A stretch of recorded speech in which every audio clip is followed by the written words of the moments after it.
The Darling Buds of May by H.E. Bates, read by David Jason. After distributing the 8 ice creams, they were the largest vanilla, chocolate and raspberry super bumpers, Pop Larkin climbed into the cab of the gentian blue, home-painted 30 hundredweight truck, laughing happily. Perfect weather. You kids all right in the back now? Ma, hitch up a bit. Ma and her salmon jumper was almost 2 yards wide. I said you kids all right there? How do you think they can hear, Ma said, with you revving up all the time? Pop laughed again and let the engine idle. The strong May sunlight, the first hot sun of the year, made the bonnet of the truck gleam like brilliant blue enamel. All down the road, winding through the valley, miles of pink apple orchards were in late bloom, showing petals like light confetti. Zinnia and Petunia, Primrose, Victoria, Montgomery, Mariette. Pop unrolled the handsome ribbon of 6 names, but heard only 5 separate answers, each voice choked and clotted with ice cream. Where's Mariette? Ain't Mariette there? I'm here, Pop. Perfect, Pop said. You think I ought to get some more ice creams? It's so hot, Mars is nearly melted. Ma shook all over, laughing like a jelly. Little rivers of yellow, brown and pinkish purple ice cream were running down over her huge, lardy hands. In her handsome black eyes, the cloudless blue May sky was reflected, making them dance as she threw out the splendid bank of her bosom, quivering under its salmon jumper. At 35, she still had a head of hair like black silk cotton, curly and thick as it fell to her fat olive shoulders. Her stomach and thighs bulged like a hop sack under the tight brown skirt, and in her remarkably small, delicate cream ears, her round pearl-drop earrings trembled like young white cherries. Hitch up a bit, I said. Ma, give Father a bit of room. Pop Larkin, who was thin, sharp, quick-eyed, jocular, and already going shining bald on top, nudged against the mass of flesh like a piglet against a sow. Can't get the clutch in. Ma hitched up a centimetre or 2, still laughing. Perfect, Pop said.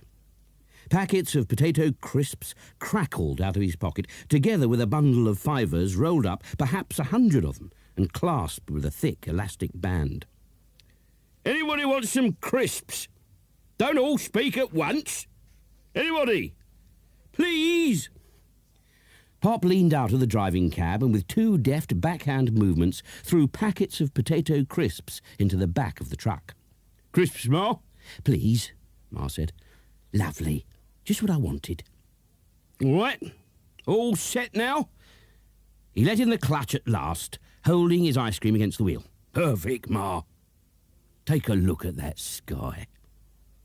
Soon, in perfect sunlight, between orchards that lifted gentle pink branches in the lightest breath of wind, the truck was passing strawberry fields. Got the straw on, Pop said. Won't be above another few days now. In June it would be strawberries for picking, followed by cherries before the month ended, and then more cherries through all the month of July. See that, kids? Pop slowed down the truck, idling past the long rows of fresh yellow straw. Anybody don't want to go strawberry picking? In the answering burst of voices, Pop thought, for the second time, that he couldn't hear the voice of Mariette. What's up with Mariette, Ma?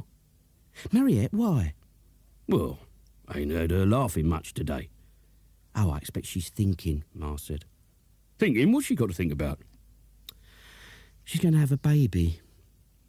Oh, Pop said. Well, it don't matter. Perfect.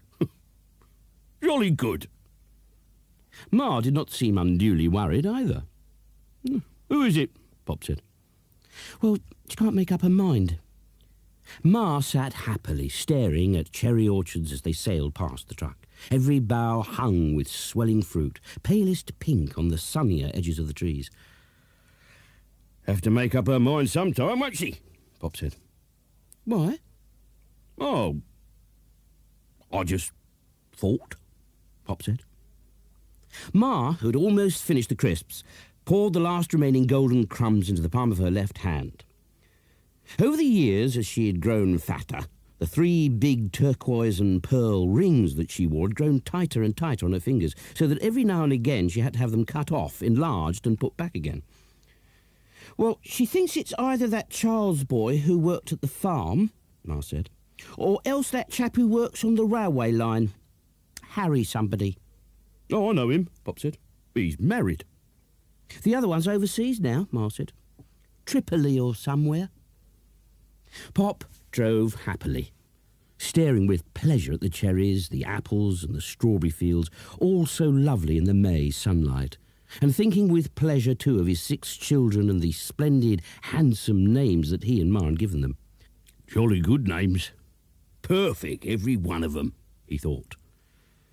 There was a reason for them all. Montgomery, the only boy, had been named after the general. Primrose had come in the spring. Zinnia and Petunia were twins, and they were the flowers Ma liked most. Victoria, the youngest girl, had been born in plum time. Suddenly he couldn't remember why they'd called the eldest Mariette. "Ma, trying to think why we called her Mariette. Why did we?" "I wanted to call her after that queen. I always felt sorry for that queen." Huh? "What queen?" "The French one. Marie Antoinette. But you said it was too long. You never say it, you said." "Oh, I remember," Pop said. "I remember now. We put the two together." 10 minutes later they were home. With pride and satisfaction, Pop gazed on it as it suddenly appeared behind its scrubby fringe of woodland, half filled with bluebells, half with scratching red hens. "Home looks nice," he said. "All it does, though, doesn't it? Perfect." "Lovely," Ma said. Pop drew the truck to a standstill in a dusty yard of nettles, old oil drums, corrugated pigsties, and piles of rusty iron, in which a line of white ducks, 3 grey goats, and a second batch of red hens set up a concerted, trembling fuss of heads and wings as if delighted. "Just in time for dinner," Pop said. It was almost 4 o'clock. "Anybody not hungry?" Letting down the backboard and holding up both arms, he took the youngest children one by one, jumping them down to the yard, laughing and kissing them as they came. Presently only Mariette remained on the truck, wearing jodhpurs and a pale lemon shirt, standing erect, black-haired, soft-eyed, olive-skinned, and so well made in a slender, delicate way that he could not believe that Ma, at 17 too, had once looked exactly like her. "It's all right. I can get down myself, Pop." Pop held up his arms, looking at her tenderly. "Oh, come on. Ma's told me." Her eyes roamed past him, flashing and dark as her mother's, searching the yard. "Pop, there's a man in the yard. There's a man over there by the horse box, watching us."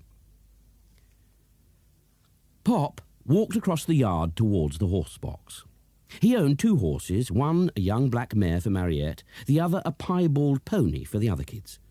Mariette, who was crazy about horses, rode in point-to-points, sometimes went hunting and jumped at shows. She was wonderful about horses. She looked amazing on a horse. Perfect, he thought. "Hello, hello, hello," he said. "Good morning, or afternoon rather. Looking for me?" The man, young, spectacled, pale-faced, trilby-hatted with a small brown toothbrush moustache, carried a black briefcase under his arm. "Mr. Sidney Larkin?" "Larkin, that's me," Pop said. He laughed in a ringing fashion. "Larkin by name, Larkin by nature. What can I do for you? Nice weather." "I'm from the office of the Inspector of Taxes." Pop looked blank and innocent, staggered by the very existence of such a person. "Inspector of what?" "Taxes. Inland Revenue." "Oh, you must have come to the wrong house," Pop said.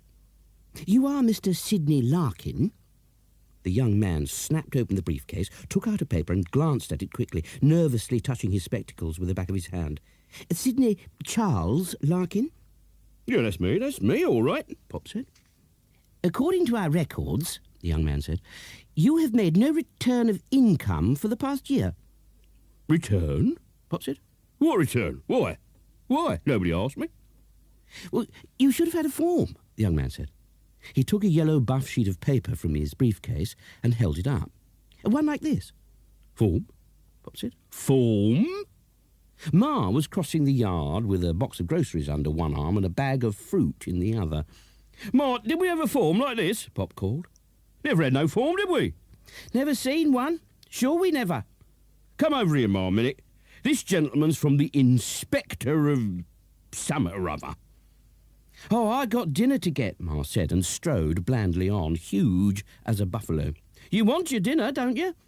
Pop turned with an air of balmy indifference to the young man, who was staring incredulously at the receding figure of Ma as if she were part of the menagerie of hens, goats, ducks and horses. No, never had no form. Ma said so. "You should have done. 2 at least were sent, if not 3. Well, Ma says so. Ma ought to know. Ma's the one who does the paperwork. The young man opened his mouth to speak, and for a moment it was as if a strangled, startled gurgle came out. His voice choked itself back, however, and in reality the sound came from a drove of 15 young turkeys winding down from this strip of woodland.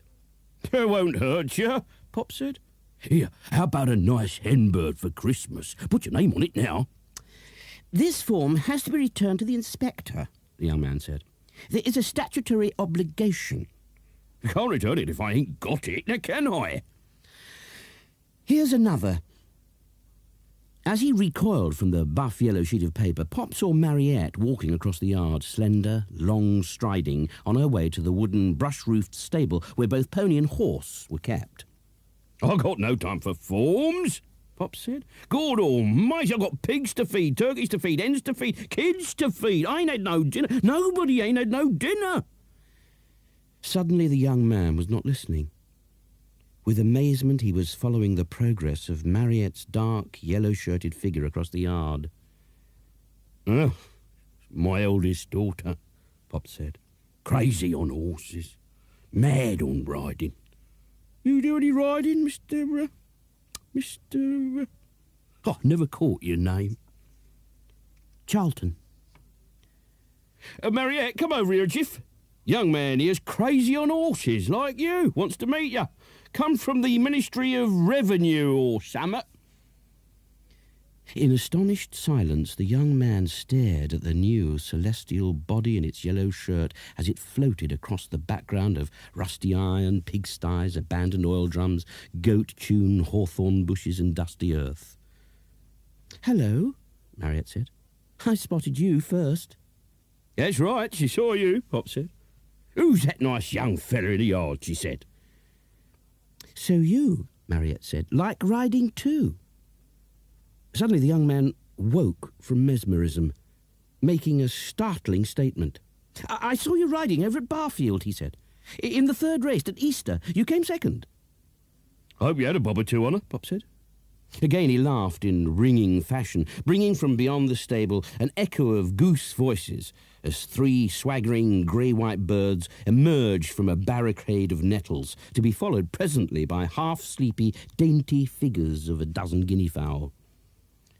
Then was heard the voice of Ma calling suddenly from the house. "Dinner's nearly ready. Anybody coming in, or am I slaving for nothing?" We're coming, Ma. Pop turned to the young man, still speechless, still struggling with his efforts to focus correctly the dark-haired girl. Well, we got to go, Mr. Charlton. Sorry, Ma won't have no waiting. Now, Mr. Larkin, about this form. "Did you see me at Newchurch?" Mariette said. "I rode there, too." "As a matter of fact, I did. I did, yes. But Mr. Larkin, about this form." "What form?" Mariette said. Oh, some form, Pop said. I'll tell you what, Mr. Charlton. You come in and have a bite of dinner with us. No trouble, tons of grub. I've eaten, thank you, I've eaten. Well, cup of tea then. Cup of coffee. Bottle of beer. Bottle of Guinness. Drop of cider. The entire body of the young man seemed to swirl helplessly, as if half intoxicated, out of balance on its axis. "Oh, yes, do," Mariette said, and by the time he'd recovered, he found himself being led by Pop Larkin towards the house, from which Ma was already calling a second time. "If nobody don't come in 3 minutes, I'll give it to the cats." In the kitchen, a radio was loudly playing jazz. In the living room next door, where the curtains were half drawn, a television set was on, giving to the 9 faces crowded about the table a grey-purple flickering glow. "Have just what you fancy, Mr. Charlton," Pop said. "If you don't see it here, ask for it. Bottle me a glass of sherry. Pass the vinegar, Ma." Soon the young man, arms crooked at the crowded table, was nursing a cup of tea.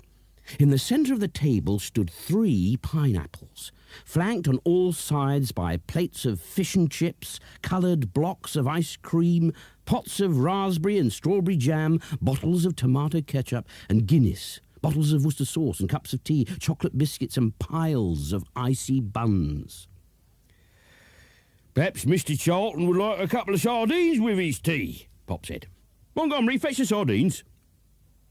Mr. Charlton, bemused by the name of Montgomery, protested faintly that he did not like sardines. "Turn up the contrast," Ma said. "It's getting dark." In the television's flickering purplish light, the young man watched the faces about the table as they munched on fish and chips, ice cream, tomato ketchup and jam. Pop had placed him between Ma and Mariette, and presently he detected under the great breathing bank of Ma's bosom, now mauve salmon in the flickering light, the shape of 2 white kittens, somehow nestling on the bulging precipice of her lap. Occasionally the kittens meowed prettily, and Ma fed them with scraps of fish and batter. Above the noise of jazz, television voices, kittens, geese hawking at the kitchen door, and the chattering voices of the family, he found it hard to make himself heard. "Mr. Larkin, about this form. If you've got any difficulties, I could help you fill it in," Mr. Charlton said. "All right," Pop said. "You fill it in." Mr. Charlton spread the yellow buff form on the table in front of him and then took out his fountain pen and unscrewed the cap. "Full name, Sidney Charles Larkin," Mr. Charlton said, and wrote it down. "Occupation, dealer?" "Don't you call him a dealer," Ma said. "I'll give you dealer. He owns land." "Oh, well, landowner." "Farmer," Pop said. "Well, farmer," Mr. Charlton said. "Very sorry, farmer." "Mariette, cut the pineapple," Ma said. "Montgomery, go into the kitchen and fetch that pint jug of cream." While Mr. Charlton filled in the form, Mariette stood up, reached for the bread knife, and started to cut the pineapple, putting thick, juicy slices on plates over which Ma poured heavy, yellow cream. "Real Jersey," Ma said. "From our cow." Every time Mariette reached over for another plate, she brushed the sleeve of Mr. Charlton, who either made sketchy blobs on the tax form or who could not write at all. How many children?" Mr. Charlton said. 6, is that right? No more?" "Well, not yet, old man. Plenty of time, though. Give us a chance," Pop said, and again laughed in a ringing fashion. "Gone again," Ma said. "Can't see a blessed thing. Montgomery Primrose, switch it off and change it for the set in our bedroom." In the half-darkness that now smothered the room, Mr. Charlton felt something smooth, sinuous and slender brush against his right calf. For one shimmering, unnerving moment, he sat convinced that it was Mariette's leg entwining itself around his own. As it curled towards his thigh, he felt his throat begin choking. But suddenly he looked down to realise that the geese were under the table where Ma was feeding them with scraps of fish, half-cold chips and crumbled icy buns. Unnerved, he found it difficult to frame his next important question. Of course, this is confidential in every way," he said. "But at what would you estimate your income?" Estimate? Estimate? Pop said. Income? What income? Montgomery and Primrose, who had carried one television set away, now brought in another larger than the first. Hear that, Ma? Pop said. Income. Ma, as she had done in the truck, started laughing like a jelly. "Oh, how come, more likely?" she said. "How come, I should say?" "6 kids to feed and clothe," Pop said. "This place to run, fodder to buy. Income, old man. Income? I should like some, old man." Before Mr. Charlton could answer this, the second television set threw across the room its pallid, unreal glow, now in a curious nightmare green. At the same moment, the twins, Zinnia and Petunia, demanded more pineapple. The geese made shovelling noises under the table, and Mariette, rising to cut fresh slices, suddenly turned to Mr. Charlton. "Oh, I'm awfully sorry, Mr. Charlton. I didn't offer you any pineapple. Would you like some?" No, thanks. I'm not allowed it. I find it too acid." "Oh, what a shame. Won't you change your mind? They're nice, ripe ones." I'm afraid I'm simply not allowed it," Mr. Charlton said. I have to go very carefully. I have to manage mostly on eggs and that sort of thing." "Eggs?" Pop said. "Eggs? Well, why didn't you say so? Got plenty of eggs, Ma, haven't we? Give Mr. Charlton a boiled egg or two with his tea." "Oh, how would you like that?" Ma said. "A couple of boiled eggs, Mr. Charlton. What do you say?" Mr. Charlton confessed that that was what he really wanted. "Oh, I'll do them," Mariette said. 3 minutes, 4, how long?" Very light," Mr. Charlton said. 3. Mariette went into the kitchen, where the geese presently followed her, brushing past Mr. Charlton's legs again as they passed, once more giving him that shimmering, shocking moment of unnerving ecstasy. "About this income," Mr. Charlton said, "can you give me an estimate, just an estimate?" "Estimate it'll be an all, old man," Pop said. "Lucky if we clear a £5 a week, ain't we, Ma?" "5? I'd like to see one," Ma said. Mr. Charlton said quickly, "Supposing I put down a provisional 500. 100 weeks in a year now, Ma, Pop said, laughing again. "Well, put it down, old man, put it down. No harm in putting it down." "Now, the names of children," Mr. Charlton said. Mariette came back with 2 large brown boiled eggs in violet plastic egg cups to hear Pop say, "Nightingales in them woods up there behind the house, Mr. Charlton, singing all day." "Oh, do nightingales sing all day?" Mr. Charlton said. I wasn't aware." "All day, all night," Pop said. "Like everything else in the mating season, they go helter leather." The plate, holding the 2 eggs, was embroidered with slices of the thinnest white bread and butter. Mariette had cut them herself, and now Mr. Charlton looked at them, as he looked at the eggs, with reluctance and trepidation, as if not wanting to tamper with their fresh, neat virginity. Soon, while Ma drank a Guinness and Pop spoke passionately again of nightingales, bluebells that clothed the copses, thick as carpets, thicker in fact, and how soon it would be the great time of the year, the time he loved most, the time of strawberry fields, cherries everywhere. Mr. Charlton found himself with a twin on each knee, dipping white fingers of bread and butter into delicious craters of warm, golden egg yolk. "I hope the eggs are done right," Mariette said. Perfect." "Perfect they will be and all if she does them, you can bet ya," Pop said. "Perfect." Mr. Charlton had given up, for the time being, all thought of the buff yellow form. A goose brushed his legs again. Outside, somewhere in the yard, a dog barked, and the drove of turkeys seemed to respond in bubbling chorus. "If you don't mind me saying so," Ma said, "a few days in the country do you a world of good." "What are we having Sunday, Ma? Turkey?" "What you like, just what you fancy." "Roast pork," Montgomery said. "I like roast pork, with them brown onions." "Or goose," Pop said. "How about a goose? We ain't had goose since Easter." In enthusiastic tones, Pop went on to ask Mr. Charlton whether he preferred goose, turkey, or roast pork. But Mr. Charlton, bewildered, trying to clean his misty spectacles, and at the same time cut into thin fingers the last of his bread and butter, confessed he hardly knew.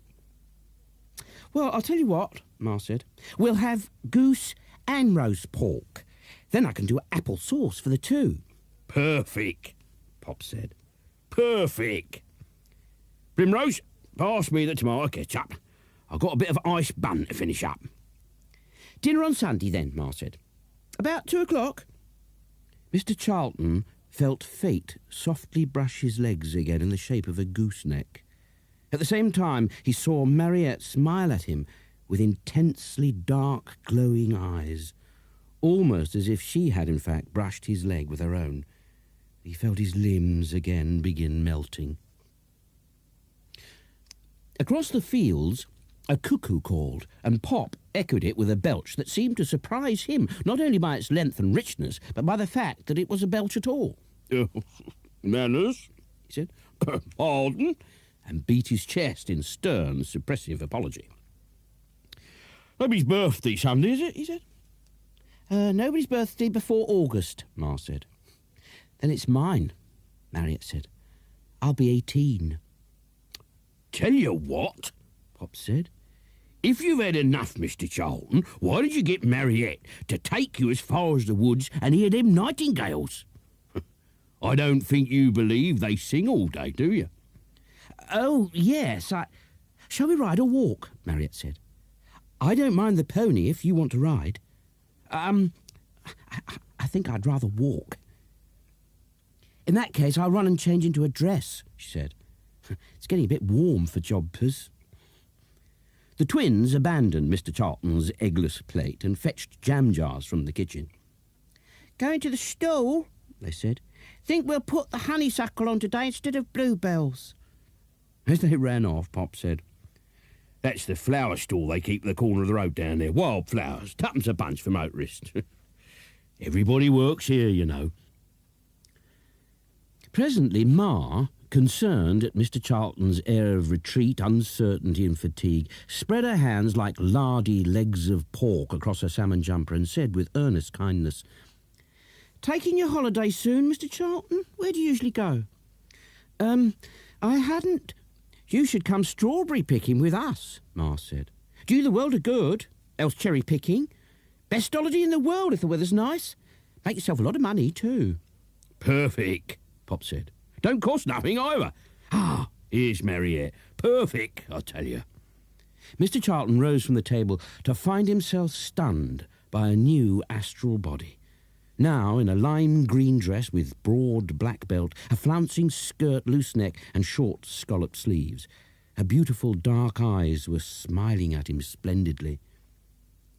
"Is that your shantung?" Ma said. "Be warm enough in that, dear, will you?" "Oh, it's hot," Mariette said. "Oh, it's nice to feel the breeze blowing round my legs again. You ready, Mr. Charlton?" Mr. Charlton, the buff, yellow form forgotten, turned and followed Mariette, who actually stretched out a friendly hand. As they crossed the yard, her figure was miraculously framed against piles of junk, rampant nettles, and in the near distance deep strips of bluebells fenced away in the woodland from the flocks of brown marauding hens. Her legs were shapely and slender, her breasts protruding with grace from the soft lime shantung. He could not believe in this figure.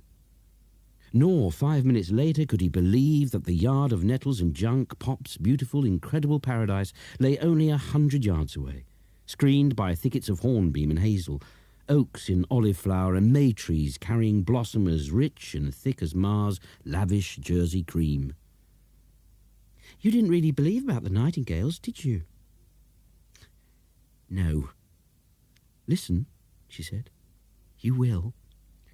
Walking along the woodland path, Mr. Charlton could hear only a single untangled chorus of evening birdsong, unseparated into species, confusing as the tuning of orchestra strings. "Let's stand here by the gate and listen," Mariette said. Patches of evening sunlight, broken gold, sprinkled down through oak branches like delicate, quivering translations in light of the bird notes themselves. No, not that one, Mariette said. That's a blackbird. Not the one over there either, that's a wren. Now, that one. The one in the chestnut up there. The one with the long notes and then the long pause. Can you hear it now? That's a nightingale. Mr. Charlton listened, hardly breathing, and heard for the first time in his life, in a conscious moment, the voice of a nightingale singing against a May evening sky. Enthralled, he turned to see the deep black eyes holding him in utter captivation and heard her say again, "You really didn't believe, did you?" "I must say I didn't." She lifted her hands and held them suddenly against his cheeks without either boldness or hesitation, but with a lightness of touch that woke in Mr. Charlton's legs exactly the same melting, unnerving sensation as when the geese had brushed against him under the table. A moment later he saw her lips upraised. Again she touched his face with her hands, and Mr. Charlton took hurried refuge in a sudden recollection of the buff yellow form. "By the way, I mustn't forget to get your father to sign that form before I go." "You'll have to sign it for him," she said, "or Ma will. He can't write his name." She laughed, and Mr. Charlton, his limbs melting once more as she lifted his hand to her bare warm shoulder, heard, consciously but dizzily, for the second time in his life, a passionate burst of song from the nightingales. At the same moment, back in the house, Pop returned to the kitchen after wringing the necks of 3 fat geese and poured himself a much-needed glass of beer. "Few days like this, Ma," he said, "it'll put a bit of paint on the strawberries." Ma was raking the kitchen fire, putting onto it empty ice cream cartons, scraps of fish and chips, eggshells, pineapple tops, and Mr. Charlton's buff yellow paper. "I don't know as I shan't get a few bottles of port wine in for Sunday," Pop said, "so we can celebrate." "Celebrate what?" "Well," Pop said, "what about Mariette?" Pop carried his beer to the kitchen door and from there contemplated, almost with reverence, the paradisical scene beyond. "God almighty, Ma. You know we got a beautiful place here. Paradise." When Mariette and Mr. Charlton came down from the Bluebell Wood an hour later, Pop was washing pig buckets under the tap in the yard. "Pigs look well," Pop said. "I think we'll kill one. Hear the nightingales?" Mr. Charlton had not a second in which to answer this question before Pop said, "Wondering where you two have got to, Mr. Charlton. Tea's ready, just in time." A searching odour of frying kippers cut almost savagely through the warm May air. "I thought we just had tea," Mr. Charlton said. "Oh, that was dinner." I ought to catch my bus," Mr. Charlton said. I must. The last one goes at 8 o'clock. "Ma won't hear of that. Will she, Mariette?" "Dare say Mariette won't either." Mariette gave Mr. Charlton a small, dark smile that held him once more transfixed and speechless. "Always run you home in a truck. Next time you come out, you must bring your car. What car you got, Mr. Charlton?" Mr. Charlton confessed that he had no car. Pop was stunned. "No car? No car?" he said. "Well, that'll never do. Can't have that. Hear that, Mariette? Mr. Charlton ain't got no car." Mr. Charlton said, "Do you think we could go into the question of the tax form before I go? It's very important." "Tea first," Pop said. "You must have a cup of tea first. Don't want to make Ma mad, do you?" Pop finished drying his hands and gave Mr. Charlton the towel. Mr. Charlton ran tap water over his hands, washing them with a gritty cake of purple soap. Mariette gave him another intimate, flashing smile and then went towards the house. "I don't know if you appreciate how severe the penalties are for not making a tax return, Mr. Larkin." "Ma's calling," Pop said. Mr. Charlton listened but couldn't hear a sound. I shall have to make some sort of report to my office, Mr. Charlton said. Then if you don't cooperate, it'll be taken out of my hands, and after that... Beautiful evening, ain't it? Pop said. Once again caught in his own web of enchantment, he turned to stare at an evening distilled now into even deeper gold by the lower angle of the light falling across still seas of buttercups and long, curled, milky waves of May. I strongly recommend you... There are goldfinches, Pop said. But Mr. Charlton was too slow to see the birds, which darted past him like dipping sparks of scarlet, black and gold. In the kitchen, Ma was frying a third batch of 4 fat, tawny kippers in a brand-new aluminium pan, while Mariette powdered her face over the sink, looking into a heart-shaped mirror stuck about with little silver, pink and violet seashells. How'd you get on with Mr. Charlton, Ducky? Slow, Mariette said. He's very shy. Well, he mustn't be shy, Ma said. That won't get you nowhere. Mariette, who was busy making up her lips with a tender shade of pink, not at all unlike the pink of the rose campion that went well with her dress of cool lime shantung, did not answer. I think he looks half-starved, Ma said. No blood in him. Wants feeding up. I'll find him a good fat kipper. Mariette was wetting small wisps of short hair with her fingertips and winding them about her ears like black watch springs. Put some of my Goya on, Ma said. The gardenia, or else the Chanel. While Mariette went upstairs to dab perfume behind her ears and in soft hollows of her legs, Mr. Charlton and Pop came in from the yard to join Montgomery, Primrose, Victoria and the twins, who sat at the table licking thick bars of chalk ice and watching a television programme in which 3 men, a clergyman and a woman, were discussing prostitution. Strawberry picking on Monday over at Benacre, Pop, Montgomery said. I heard from Fred Brown. That's early. Earliest we've ever been. I said this weather would soon put some paint on them. Ma came in bearing a big dish of stinging hot kippers running with fat dabs of butter, and on the television screen the woman shook a condemnatory finger at the gaping children and said, The women are, on the whole, less to be blamed than pitied. It is largely the fault of man. While Ma served kippers and Primrose poured tea, Pop rose from the table and fetched a bottle of whiskey from the cocktail cabinet. Milk? He said to Ma. Please, Ma said. Just what I need. Pop poured whiskey into Ma's tea, then into his own, and then turned to Mr. Charlton, the bottle upraised. Drop of milk, Mr. Charlton? No, really, not at this time of day. Relieves the wind, frees the kidneys and open the bowels, Pop said blandly. No, really, not at this time of day. Do you all the good in the world, Mr. Charlton? Pop, after filling up Mr. Charlton's teacup with whiskey, stood for a moment staring at the television screen and said, What the ruddy hell are they talking about? Kids, how much money did you make on the stall? 80 pence. There was a policeman on a motorbike came along. Pity he hadn't got something else to do, Pop said.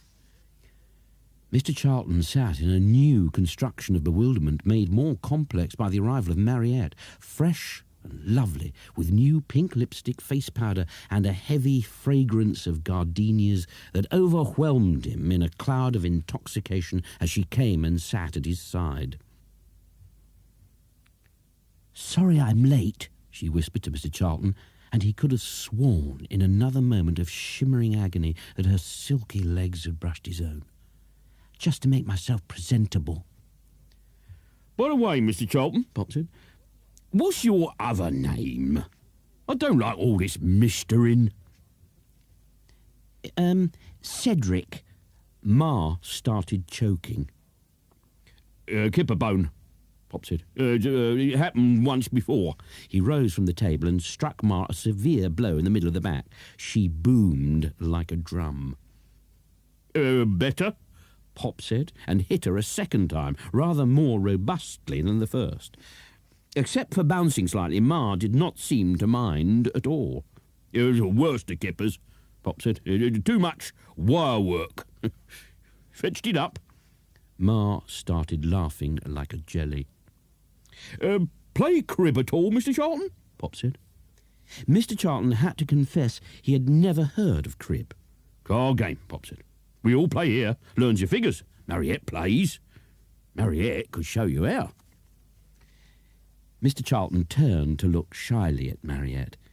In return, she gazed at him with dark, silent eyes, so that he could not help trembling, and was even glad when Pop said, Like billiards or snooker. Got a nice table out the back there, full size. We could have a game of snooker after tea. You know, Mr. Charlton said, I'm really awfully sorry, but I must catch this 8 o'clock bus. No 8 o'clock bus now, Montgomery said. They knocked it off last month.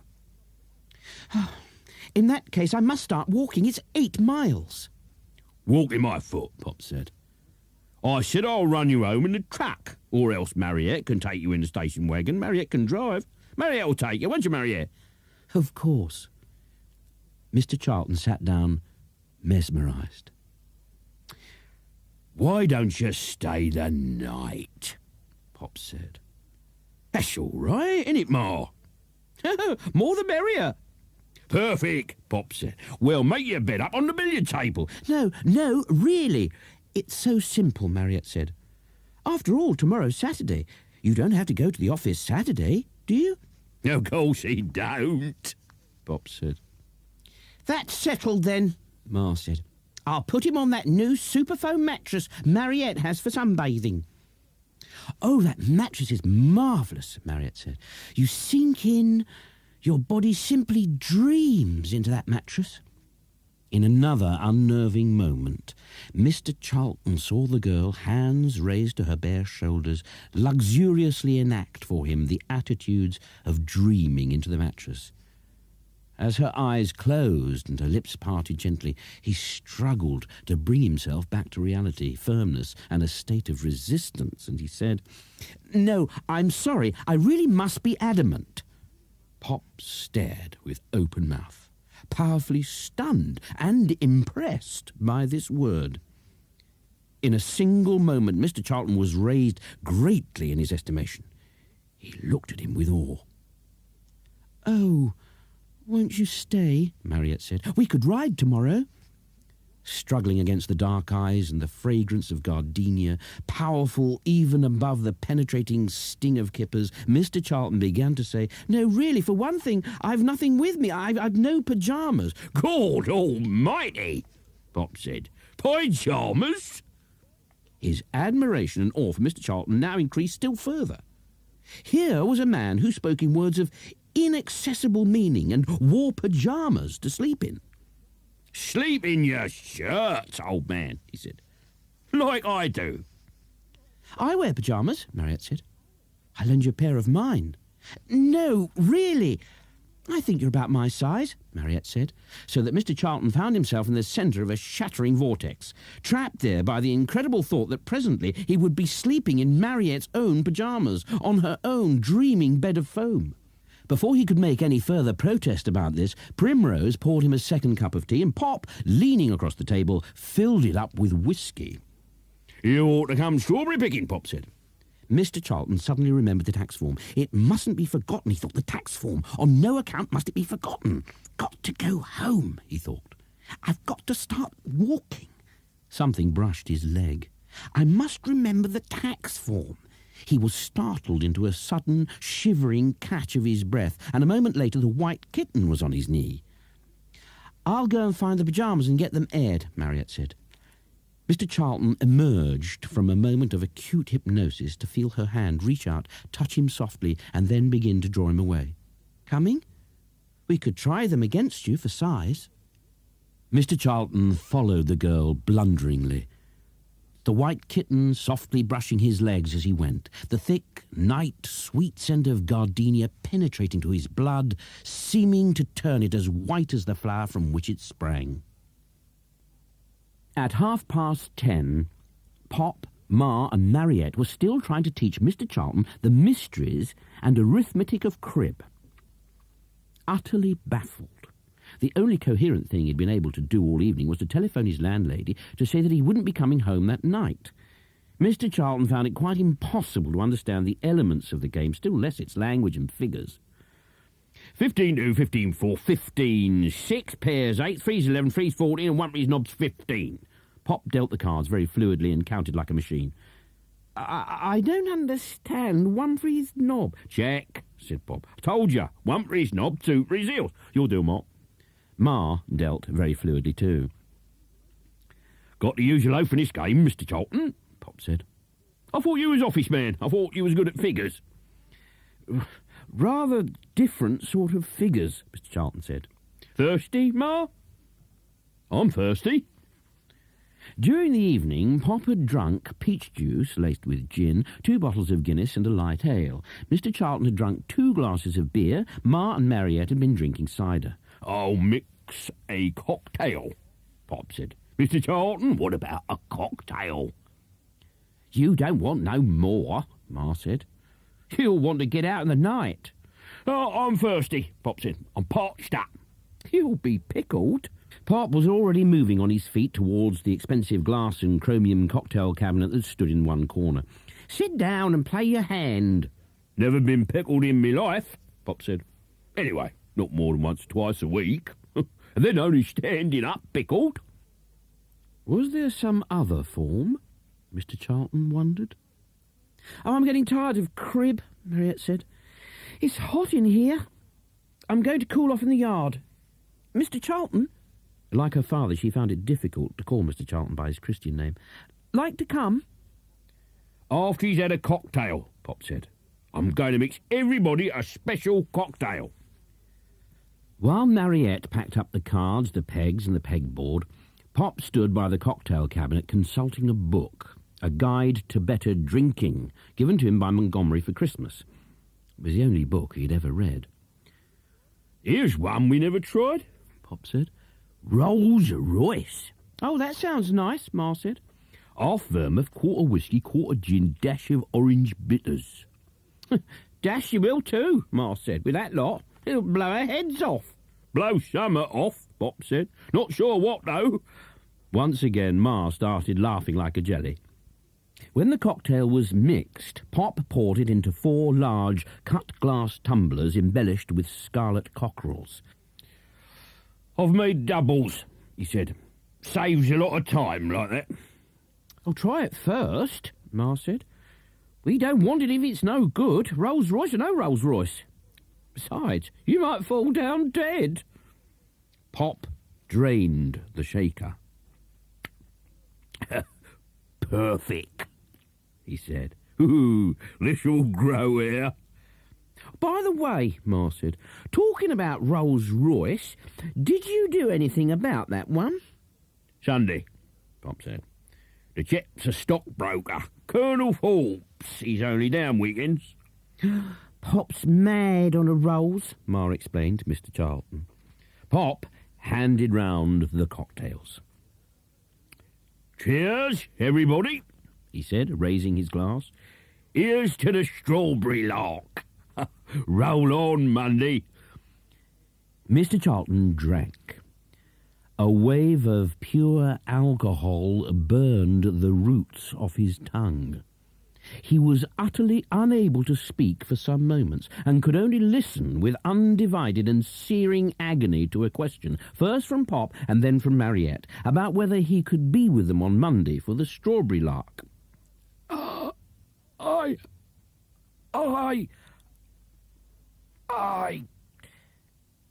A sensation as of a white-hot stiletto descending rapidly towards Mr. Charlton's navel prevented the sentence from developing beyond a single choking word. Make yourself 15 or 20 quid in no time, Pop said. All the strawberries you can eat, and a pound free every day. You can gather £150 a day.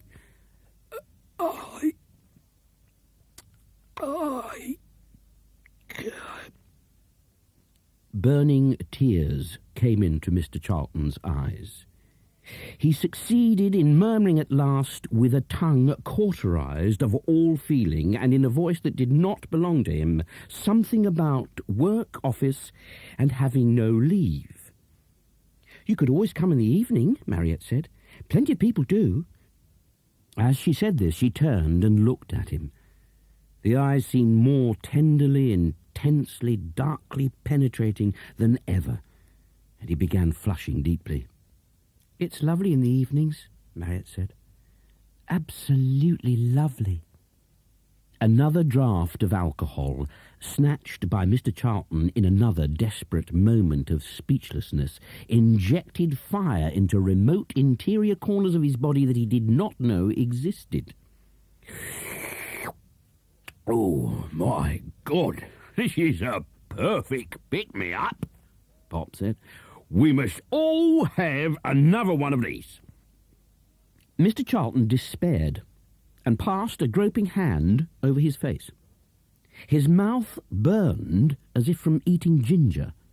He heard Ma agree that the cocktail was a beauty. He actually heard her say that they owed everybody in the neighbourhood a drink. "What say we have a cocktail party and give them this one? This'll get under their skin." Something about this remark made Mr. Charlton start laughing. This enlivening development was a signal for Pop to strike Mr. Charlton a severe blow in the back, exactly as he'd done to Ma, and call him a rattling good fella. "Feel you're one of the family. Feel we've known you for years. Is that right, Ma?" A wave of unsteady pleasure, like a flutter of ruffling wind across the water on a summer afternoon, ran through Mr. Charlton's veins and set them dancing. He drank again. He felt a sudden, lively and uncontrollable desire to pick strawberries on warm midsummer evenings, no matter what happened. "My God, this is great stuff," he told everyone. This is the true essence." Nobody knew what Mr. Charlton was talking about. It was impossible to grasp what he meant by the true essence, but it set Ma laughing again. Somewhere behind the laughter, Mr. Charlton heard Pop mixing a third, perhaps a fourth, refill, saying at the same time, "Only thing it wants is more ice. More ice, Ma." Mr. Charlton, for no predetermined reason, suddenly rose and struck himself manfully on the chest. "I'll get it," he said. "That's me. I am the Iceman." When Mr. Charlton came back from the kitchen carrying trays of ice, Pop mixed the new drink and tasted it with slow, appraising tongue and eye. More perfect than ever. Everything was more perfect, Mr. Charlton kept telling himself. He laughed immoderately for no reason, and at length, looking for the first time straight into the dark, searching eyes of Marriott with neither caution nor despair. "Marriott," he said, "what is the scent you're wearing? Come and sit over here and I'll tell you." Mr. Charlton moved to sit on the other side of the table. Rising abruptly, he stood stunned. It seemed to him that something remarkable had happened to Pop. Pop, it seemed to him, had disappeared. "I didn't see Pop go out," he said. "Where's Pop gone?" Ma began shrieking. "I'm under here," Pop said. "Under me. I'm sitting on his lap," Ma said. "Here, why don't you ask Marriott if you sit on yours?" Marriott, who needed no asking, sat on Mr. Charlton's lap. The illusion of being caressed in a silken, sinuous, maddening way by the goose's neck returned to Mr. Charlton as he felt her silken legs cross his own. The soles of his feet started tingling. The scent of gardenia overwhelmed him like a drug. "Tell me what the scent is," Mr. Charlton said. "It's gardenia." "Gardenia? Gardenia? What's gardenia?" "Well, it's a flower. Do you like it?" "Like it? Like it, Mr. Charlton said madly. Like it. With extraordinarily soft hands, Mariette took his own and held them high round her waist, just under her breasts. With stupefying tenderness, she started to rock backwards and forwards on his knee, with the result that Mr. Charlton could not see straight. His eyes were simply two quivering balls revolving unrestrainedly in the top of his head. Pop reappeared presently from underneath the salmon canopy of Ma and announced that he was going to mix a new one this time.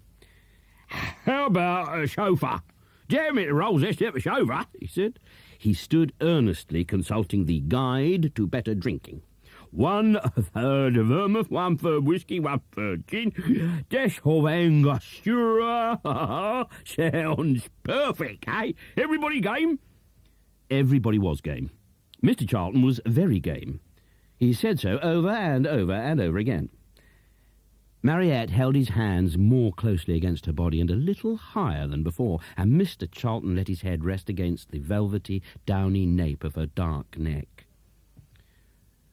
"You're my goose, my gardenia," he said. "Wouldn't you think," Mariette said, "that it was time to go to bed?" Some moments later, Mr. Charlton had drained the chauffeur in 2 gulps and was addressing Ma and Pa in what he thought were solid, steadfast tones of gratitude. "Can never thank you. Never, thank you. Never be able to thank you." He shook on his feet, grasped at air with aimless hands, and started jiggling like a fish. "Should be a cocktail called gardenia. A sweet one." I'll make one," Pop said. I'll think one up. "And one called Mariette," Mr. Charlton said. "Sweet one, too." He staggered violently and was vaguely aware of walking arm in arm to the billiard room with Mariette. There was no light in the billiard room. He felt filled with inconsolable happiness and laughed with wild immoderation, once again feeling her legs brush against him like the gooseneck in the darkness. Once again, too, he called her a gardenia and stretched out groping hands to touch her. Instead, unsurprised, he found himself kneeling by the billiard table, caressing in the corner pocket a solitary, cool, abandoned ball. "Where are you? Where are you?" he said. "Mariette." Mr. Charlton got up and fell down. "Climb up," Mariette said. Mr. Charlton found it impossible to climb up, and Mariette started to push him. "Upsy-daisy, up you go. I'll get your collar off." Mr. Charlton woke late, and to a dark, disquieting impression. It was that he was lying alone in the centre of a large, flat green field. Overhead drummed peals of thunder. Agony taught him some minutes later that the thunder rolled from somewhere inside his own head, and that the field was the billiard table. He got up off the table and groped with uncertain agony about the semi-darkened room. White hands limp at his sides, like portions of tired celery. He was wearing Mariette's pyjamas, which were silk, of a pale blue colour with a pattern of either pink roses or carnations all over them. He was too distraught to tell which. He could not remember putting the pyjamas on. He could only suppose Mariette had put them on. He could not remember that either. Presently, after managing to pull his trousers over his pyjamas, he groped his way out of the billiard room. In the kitchen, the apparition of Ma, now wearing a Parma violet jumper instead of the salmon one, overrode all other objects like a circus elephant. His hands trembled as they grasped a chair. "Ah, there you are, Mr. Charlton. 1 egg or 2? Ma, in her customary fashion, started laughing like a jelly, her voice a carillon. 2 eggs or 3? Sleep all right? Mr. Charlton sat down and thought that even if wild dogs had begun to chase him, he would never again have the strength to move. Cup of tea? A heavy weight like a descending pile driver hit the table, shaking cups and cutlery. It was a cup. Like a drop of milk in it? With shaking bosom, Ma roared happily again. Cows or Johnny Walkers, hey? Mr. Charlton prayed silently over the comforting fumes of tea. Marriott waited for you, but you didn't seem to come, so she's gone for a ride now to get her appetite up, Ma said. She'll be back any minute now. Pop's feeding the pigs. He's had one breakfast, but he wants another. Life, Mr. Charlton felt, was ebbing away from him. In his cup, large tea leaves swam dizzily round and round, the black wreckage of disaster. A moment later, a rough sledgehammer hit Mr. Charlton in the middle of the back. How's the taxman? Pop said. How's my friend? All right, old man? Sleep well? Perfect morning, isn't it?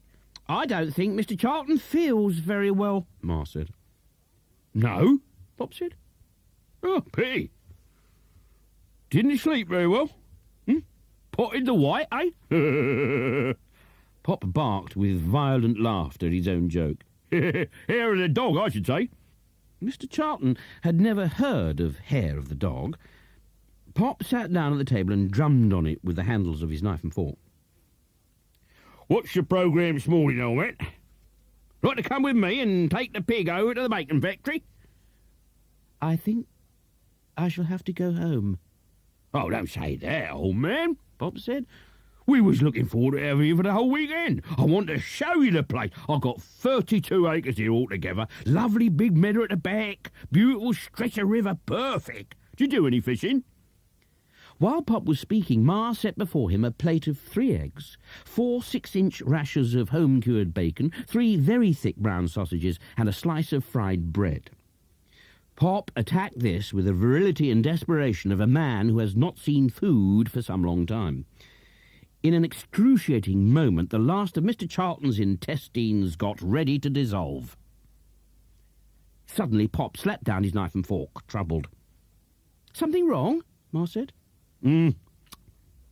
Don't taste right. You forgot the ketchup, you loony.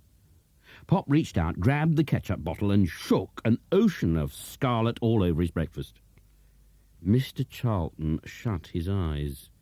This grave mistake made him think that he was on the deck of a sinking ship in a hurricane.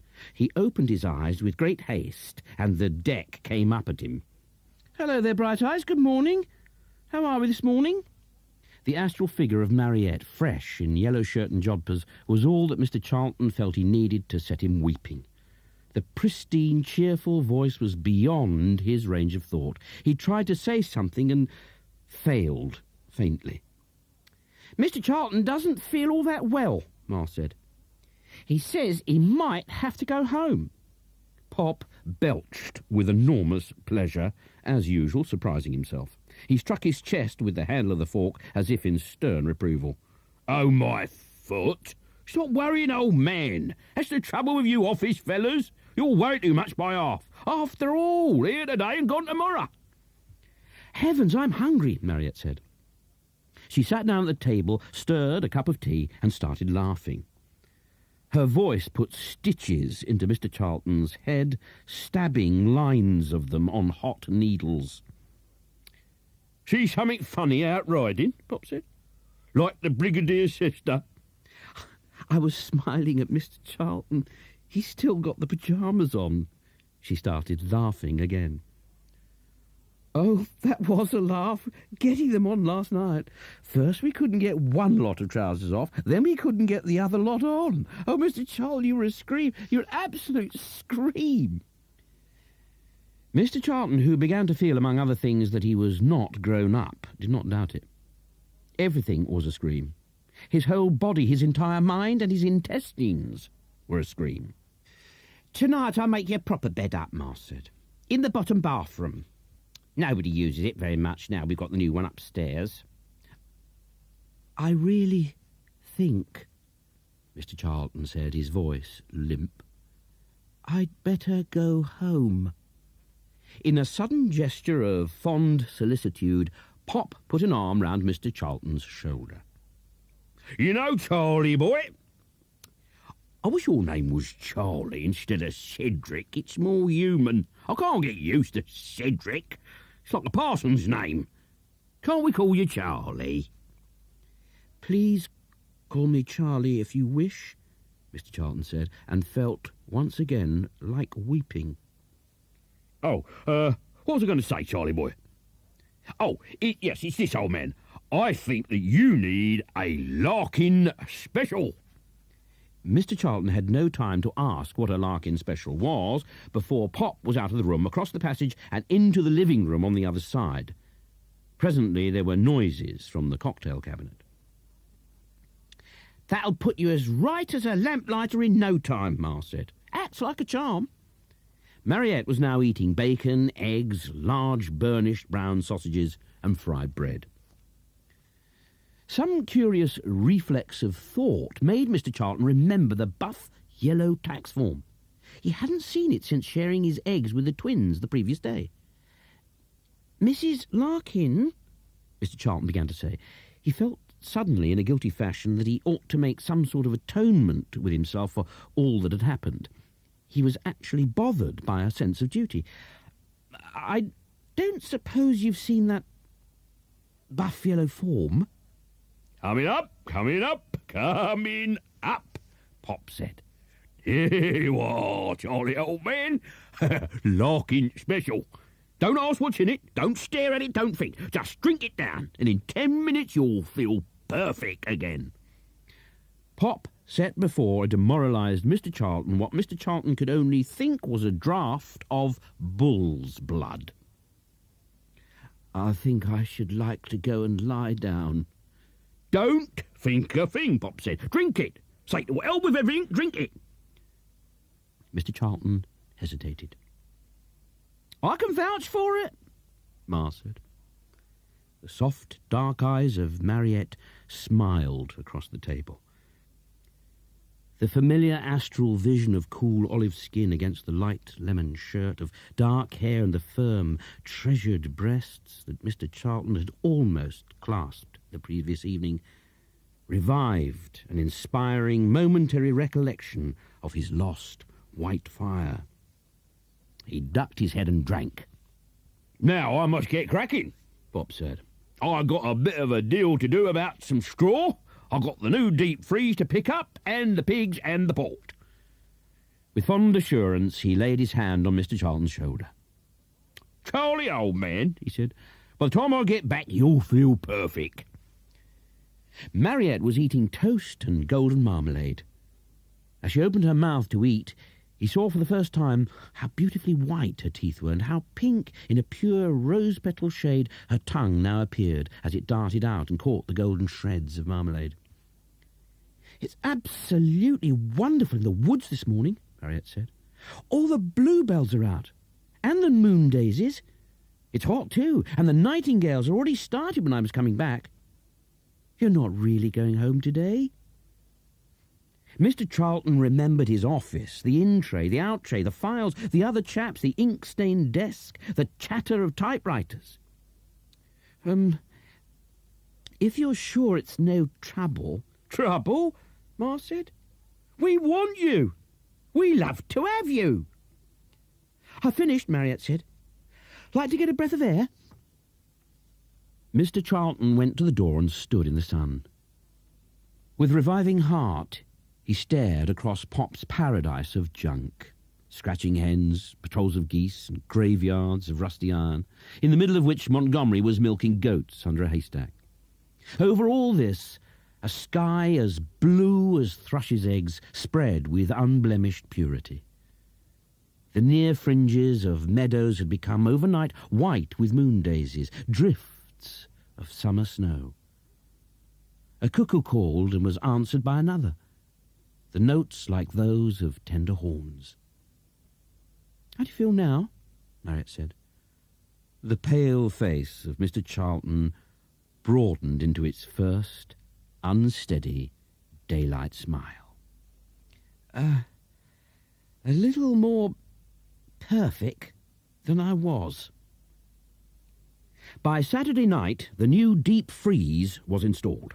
By Sunday morning, 3 9-pound geese, well stuffed with sage and onion, were sizzling in a pure white electric oven that could have spoken, Mr. Charlton thought, if spoken to. Ma, who loved colour, cooked in a canary yellow pinafore with big scarlet pockets, and at intervals shouted across the yard, either to Pop or Mariette, Mr. Charlton or the children, or whoever happened to be there, a demand for instructions about the meal. "What sort of vegetables do you fancy? Asparagus? I've got green peas and new potatoes, but shout if you want anything different." It turned out that Montgomery wanted brown braised onions, the twins Yorkshire pudding, and Primrose baked potatoes. "Fair enough," Ma said, "as long as we know."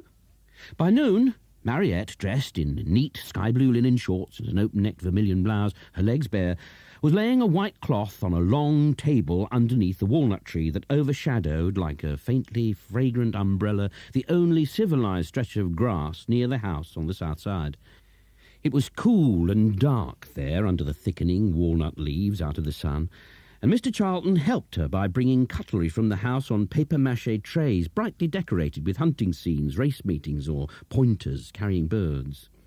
At 12:30, Pop startled everybody by driving into the yard in a Rolls-Royce, a pre-war landaulet in black, with straw-coloured doors that actually looked as if they'd been made of plaited basketwork. The horn, sounding with discreet, harmonious distinction, brought everybody running to the centre of the rusty, dusty graveyard of junk and iron.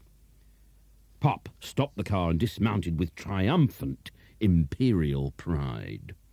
"Here it is," he shouted. "Hey, on!" Before anyone could speak, he leapt down to the doors, proudly pointing.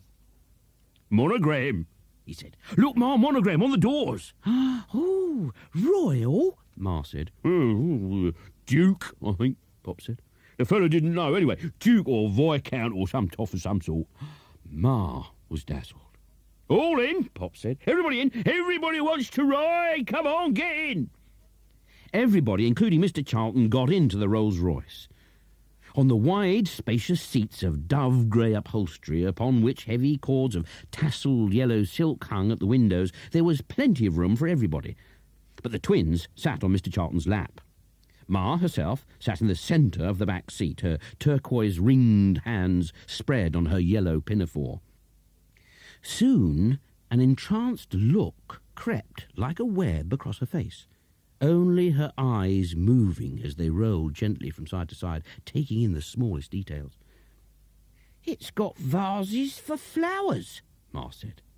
She leaned forward and fingered with delicacy a pair of silver horn-like vases fixed below the glass screen that divided the back seat from the front. "Notice anything else?" Pop called. "We'll have a good deco." After several seconds of silence, Ma confessed that she saw nothing. "That thing like a bit off the end of a carpet sweeper," Pop yelled. "Mind it don't bite ya." "No," Ma said. "No." Her mouth expired air in a long, incredulous wheeze. "No." "She's speaking tube," Pop said. "Pick it up. Say something down it. Say like home, James, something like that." Ma, in possession of the end of the speaking tube, sat utterly speechless. "Come on, give me an order," Pop said. "Go on, Ma. Give me an order." Ma breathed into the speaking tube in a voice pitched in a minor key of desolation. "I don't know whether I like it," she said. "Oh, they'll be putting the price of fish and chips up when they see us roll up in this." "Never," Pop said. "They'll be paying us." The receiving end of the speaking apparatus was just above the head of Mr. Charlton, who was sitting next to Pop in the driving seat. The voices of Victoria and Primrose began to shriek in his ears like a gabble of excited young ducks. "Take us for a ride! Take us for a ride! Take us for a ride!" Pop let in the clutch and started to steer a course of slow elegance between a pile of discarded oil drums and a big galvanised iron swill bin. No breath of sound came for a full minute from either the Rolls or its passengers. Then Ma said, "Oh, it's like riding on air. Not a squeak anywhere. Must be paid for." "Cash down," Pop said. He pressed the horn. An orchestration of low notes, harmonious, smooth as honey, disturbed into slight flutterings a batch of young turkeys sunning themselves in the lee of the pigsties. "That's the town one," Pop explained. He flicked a switch with a fingernail. "Now look at this. Country, open road." A peremptory, urgent snarl, like the surprise entry of a symphonic brass, tore the peaceful fabric of the yard's livestock to pieces. A whole flotilla of white ducks sprang into the air and raced like hurdlers over rusty junk, empty boxes and feeding troughs. Brown hens flew like windy paper bags in all directions, shedding feathers. He completed with slow imperial pride the course of the yard, now blowing the town hall, now the snarl. "Comfortable in the back, ain't it, Ma? Make a nice bed, don't you think?" Ma, who had recovered her equilibrium, now spoke down the speaking tube, shaking like a jelly. "Ho, home, James, else them geese'll burn." Pop responded with the honeyed notes of the town horn, and the Rolls, like a ship gliding to anchorage in smooth waters, skirted with a final swing of silent elegance past the strong black Alp of pig manure. "Perfect, ain't it? Eh? Ain't it perfect?" Back at the house, everybody alighted, and Ma stroked with touching affection the shining chariot wings, her huge body reflected in their black curves with a vast transfiguration of yellow and scarlet, distorted as in a comic mirror at the fair. "God blimey, I must run," she said suddenly. "I haven't even started the apple sauce." Mariette took Mr. Charlton's hand. Pop called after them. "Charlie boy, like to do something for me? Put the port on ice, old man, will you? 3 bottles. 2 red and 1 white. You'll find 2 ice buckets in the cocktail cabinet. Give 'em plenty of ice, old man." At the same time, Montgomery stood staring in the direction of the road. "Pop," he said, "I think we got a visitor." Across the yard, a straight 6-foot human straw was drifting. It was dressed in a suit of tropical alpaca, once yellowish, now bleached to whitish fawn, that looked as if it had recently been under a steamroller. It was the Brigadier. Pop leaned one hand on the front wing of the Rolls with casual pride, raising the other in greeting. "General, what can I do for you?" "Hail," the Brigadier said. The voice was low and cryptic. "Well met, Larkin." The Brigadier's elbows had been patched with squares of paler-coloured material that appeared to have been torn from pillar slips. The cuffs of his jacket sleeves had been trimmed more or less level with scissors and then sewn back. His socks were yellow. The hat, worn on the back of his head in order to avoid his extraordinary white eyebrows, altogether too large for the rest of his cadaverous face, which stuck above his pale blue eyes like 2 salty prawns. These prawns were repeated on his upper lip in stiff moustaches, which contrasted sharply with cheeks consisting entirely of purple veins. The chin was resolute and looked like worn pumice stone. The neck was long and loose, and held together by a rigid bolt of fiery crimson the Adam's apple, which seemed over the course of time to have worn the soiled shirt collar to shreds. The Brigadier shook hands with Pop. He held the Rolls-Royce in flinty stare. "Not yours?" "Just got it." "Good God." Pop made breezy gestures of pride. "And it's costly to run." "Well, might be. Can't tell, might be," Pop said. "But worth it." Always flog it. Sooner or later, in his energetic way, Pop flogged most things. "Well," Brigadier said, "I mustn't linger. Down to staff work." Pop laughed in his usual ringing fashion and said he'd betted a quid the General wanted a subscription. "Wrong," Brigadier said. "Not this time." "Well, that's worth a drink," Pop Pop said. What about a snifter? Well, trifle early, what do you think? Brigadier said. Quite over the yardarm yet, are we? When I want a drink, Pop said, I have a drink, whether it's early or whether it ain't. The Brigadier chose to have a whisky and soda. Pop said first that he'd have a Guinness and then changed his mind and said that he'd have a beer called Dragon's Blood with a dash of lime instead.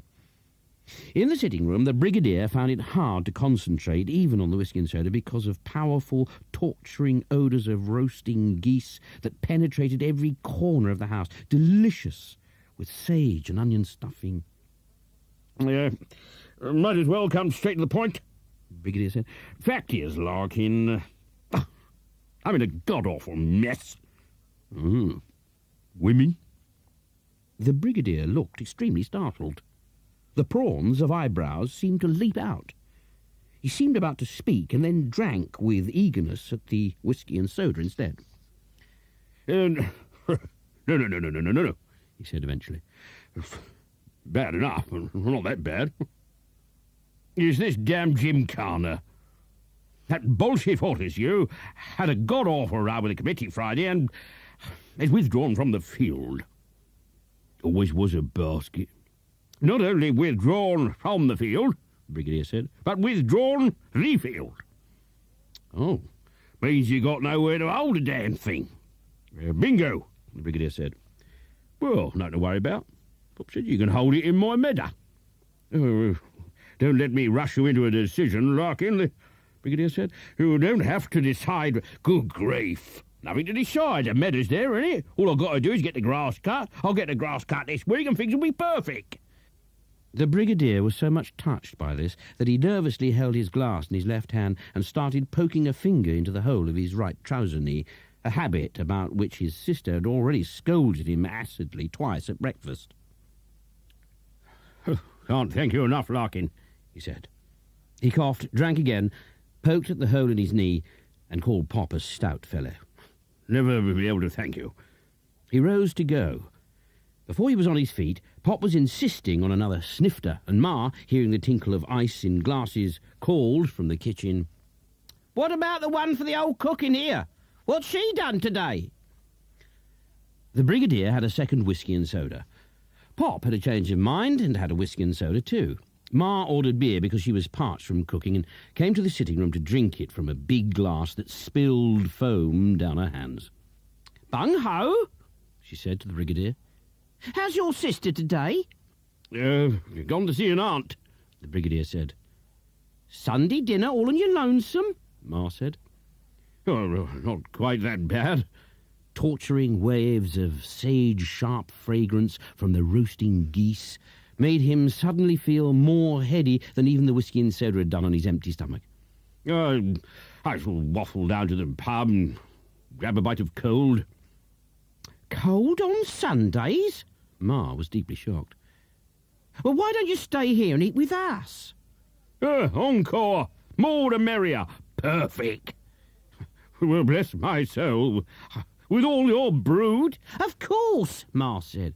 "Cold my foot." From the kitchen, Ma called a minute later. "Come here a minute, Pop, I want you."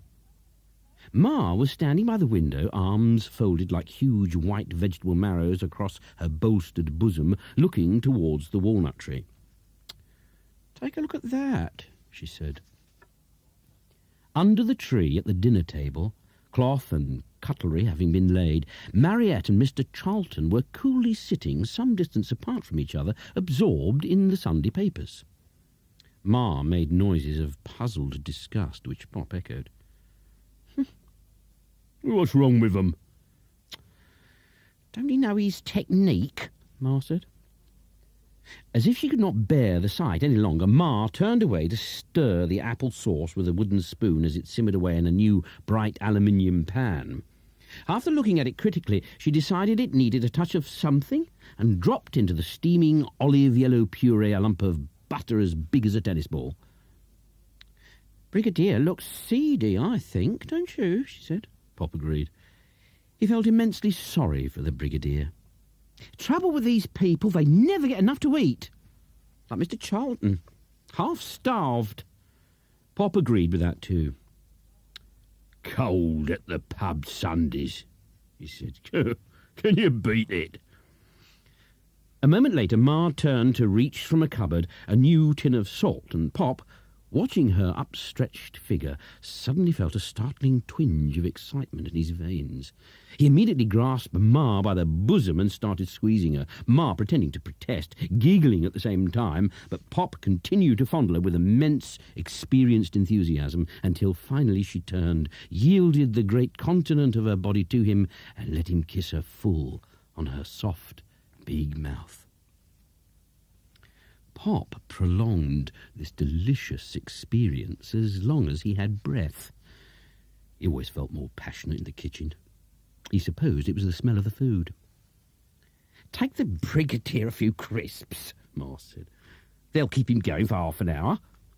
With reluctance, Pop went back to the Brigadier, who sat staring into an empty glass, elbows on his knees, his trouser leg hitched up so that his socks and thin, hairy shins were revealed.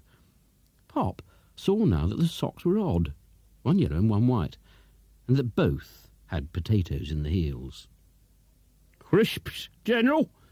he said, and held out a big plastic orange dish of potato crisps, glistening fresh and salty. Pop also suggested another snifter. No, thanks all the same, no, The Brigadier said, not really.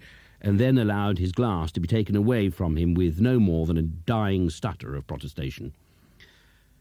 Half an hour later, 2 of the 3 geese were lying side by side, browned to perfection, deliciously varnished with running gravy, in a big oval blue meat dish on the table under the walnut tree. Other blue dishes stood about the table, containing green peas and new potatoes veined with dark sprigs of mint, baked onions, asparagus, roast potatoes, Yorkshire pudding, and broad beans in parsley sauce. There were also big blue boats of apple sauce and gravy. The Brigadier sat with restrained bewilderment, tortured by the odours of gooseflesh and sage and onions, watching the faces of Pop, Ma, Mr. Charlton, and the entire Larkin brood, while Pop carved with dexterous ease at the birds, themselves not at all unlike brown-laden galleons floating in a glistening gravy sea. Even the stiff prawns of his eyebrows made no quiver of surprise as Pop, flashing carving knife and steel in air, suggested that if Charlie Boy wanted to help, he could pour the port out now. Mr. Charlton put the port on the table in its champagne bucket all beady with iced dew. "Mix it," Pop said. "It makes a jolly good drink, red and white mixed together." Mr. Charlton went round the table pouring and mixing port. He had been introduced to the Brigadier by Pop as a late entry, chap on the tax lark. "Yeah, actually a real pucker tax gatherer, you mean?" The Brigadier said. "Inspector's office," Mr. Charlton said. Tried to rope me in on that swindle yesterday," Pop said. He laughed derisively. "I should like a General, what do you say?" The Brigadier confessed with a certain sadness that he paid no tax. Not at least hardly any. "Then rightly so," Pop thundered. Succulent pieces of bird were now being carved and dispatched about the table. "Is that all right for you, General?" The Brigadier found himself facing an entire leg of goose and a large mound of sage and onions. "Start," Pop ordered. "Don't let it get cold, General." To the goose, Mariette came to add peas, beans, Yorkshire pudding, and 2 sorts of potatoes, so that finally, when gravy and apple sauce had been ladled on, no single centimetre of naked plate could be seen. "Have you told the children about the Gymkhana, Larkin?" The Brigadier said. "Good God, it went clean out of me head," Pop said, waving a dripping wing bone which he had been busily sucking for some moments past. He informed the table in proud, imperial tones. "Going to hold the Gymkhana in the Meadow, kids. Here." Before anyone could speak, an excited Mariette was on her feet, running round the table to Pop, whom she began kissing with great fervour on the lips, hardly a degree less passionately than Pop in the kitchen had kissed Ma. "Lovely, lovely man, lovely, lovely Pop." "Oh, Mr. Charlton, I'm so happy I think I'll kiss you too." Mariette, to the unconcealed delight and satisfaction of Ma and Pop, bent and kissed Mr. Charlton briefly but with purpose full on the lips. Mr. Charlton recoiled in a crimson cloud. Hearing about him trumpets of disaster, everyone was laughing. When he came to himself, he knew he could never forget that moment. He was trembling all over. It was impossible to describe what the full, soft lips of Mariette had felt like against his own, except that it was, perhaps, like having them brushed by the skin of a warm, firm plum in full ripeness for the first time. While Mr. Charlton was still blushing, Pop retired to the kitchen and fetched another goose. He began to carve thin, extra succulent slices of the breast. Ma turned to the Brigadier to ask, "What was it you was going to say, General, about the committee?" Oh, merely that I was elected to be spokesman to ask your husband.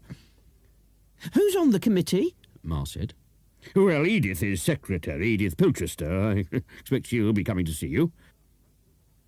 Oh, I love old Edith, Pop said. Edith's a sport. "You be careful she don't love you," Ma said. "I wouldn't put anything past her." Then there's Mrs. Peel and George Carter, the Brigadier said. "Oh, still living together, I suppose," said Ma. I understand the arrangement still holds. Ma made tutting noises as she sucked a final piece of asparagus. Pop belched with sudden richness and said, "Manners." It was terrible the way people carried on, Ma said, and Pop agreed. Then there's Frida O'Connor. "She's another tart, if you like," Ma said, showing off her bosom. Jack Woodley. That fella's another so-and-so. Just like Fortescue, a complete bee. "Not in front of the twins," Ma said. "I don't mind Victoria. Now, she's not old enough to understand." And there's Mrs. Borden, and, well, that makes the lot. It was time for ice cream. Mariette rose to fetch it from the kitchen, together with a jug of real Jersey. The day had grown exceptionally humid and warm, the air thick with the stirring breath of growing leaves and grasses. Mariette felt the sweetness of it tingling madly in her nostrils. She was sorry for Mr. Charlton, and wondered if it would ever be possible to make love with him. Making love might ease his mind. In the meadow beyond the house, she had noticed how high the buttercups were growing, thick and sappy and golden, among the grass's feathery flower, and she wondered what it would be like to make love to Mr. Charlton in a buttercup field. She was growing fonder and fonder of Mr. Charlton. His eyes were soft, endearing, and sometimes even sad, and she found herself fascinated by their brown, delicate paintbrush lashes. Cup of tea, General? After the ice cream, Ma was sitting back with a great air of content, as if really getting ready to enjoy herself. No, really, no, thank you. No trouble, always get one after dinner. The thought of tea after 2 plates of goose, asparagus, sage and onions, ice cream and everything else provoked in the Brigadier's stomach a restless thunderstorm. He suppressed a belch. Pop was not so successful, and a positive bark leapt out. This caused Primrose to say, "I love sage and onions. You keep having the taste of it all afternoon, sometimes all night too." Mariette went away to the house to make tea, hoping that Mr. Charlton would go with her, but Mr. Charlton was still battling for courage and concentration. Ma hoped so too, and made pointed remarks about the heaviness of cups and trays. Mr. Charlton, soporific as well as fearful, made no hint of a move, and Ma gave it all up at last in disgust. He just didn't know his technique, that was all. When Mariette came across the garden with the tea, the Brigadier was moved to admiration of the dark, delicious little figure advancing with shapely provocation under the pure, hot light of early afternoon. "Remarkably pretty she looks," he told Ma. "I'm glad somebody thinks so. She's been hiding her light under a bushel long enough." Well, I don't know, Pop said. I don't know as you can say that. He was thinking of the news Ma had told him 2 days before. Well, he supposed it was hiding her light. Keeping it dark, anyway.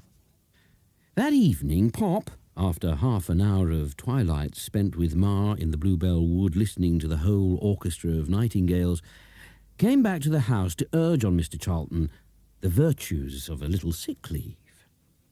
Ma and me don't think you look all that grand, he said. Ma followed this up by saying that she didn't like the look round Mr. Charlton's cheekbones. There were white spots on them. White spots were a bad sign. Pop went on to urge on Mr. Charlton to use his loaf and take proper advantage of what he called the National Elf Lark, a service which, after all, Mr. Charlton paid for.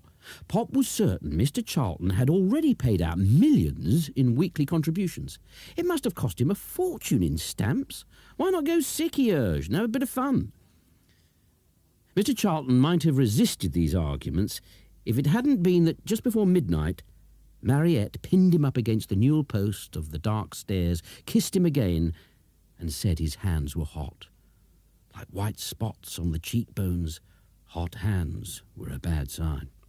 Mariette kissed him again, pressing her warm, plum-like mouth for a long time against his lips, leaving him in another terrible turmoil of divided emotions about the buttercup field, the nightingales, and the affair of the gooseneck entwining his leg. "You could stay a week, Lovey," she said. She'd begun to call him Lovey in the buttercup field. "And then all next weekend."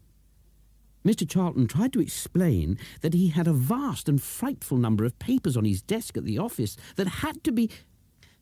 "Think if you broke your leg," she said. Mr. Charlton said he didn't want to think of breaking his leg. He was talking about loyalty, duty, pangs of conscience, and that sort of thing.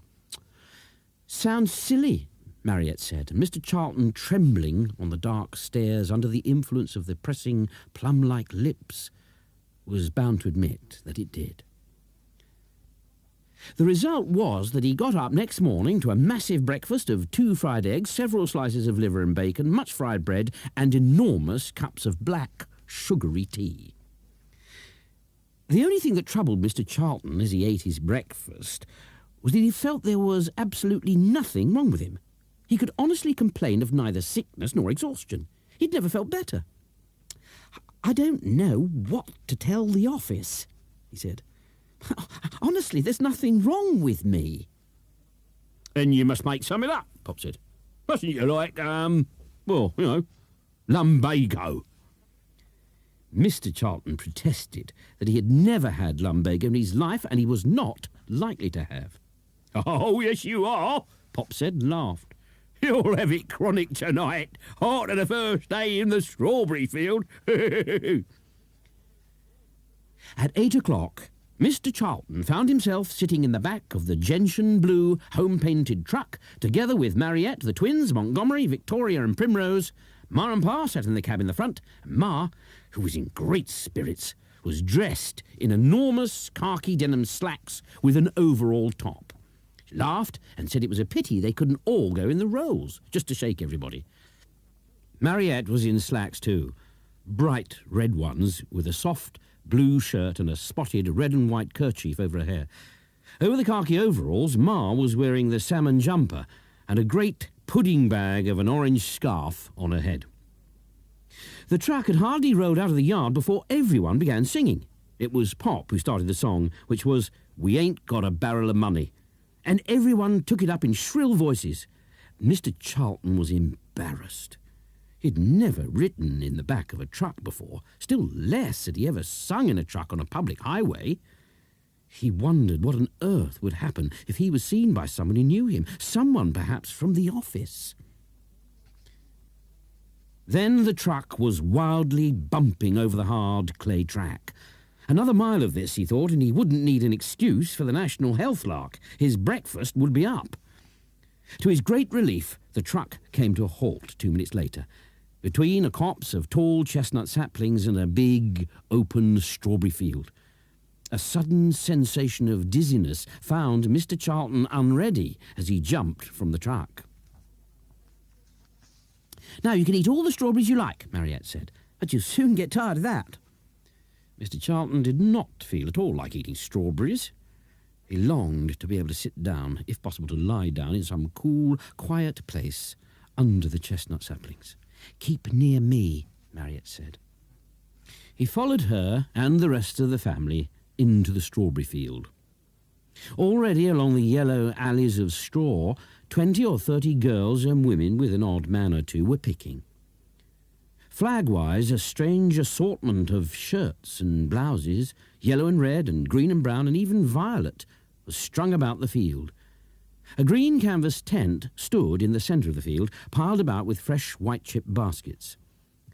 Bending down, Mr. Charlton started to pick strawberries, deciding at the same time that he would never again eat pig's liver and bacon for breakfast. The hot, summery distances were full of calling cuckoos. The field trembled like a zither with the chattering women's voices.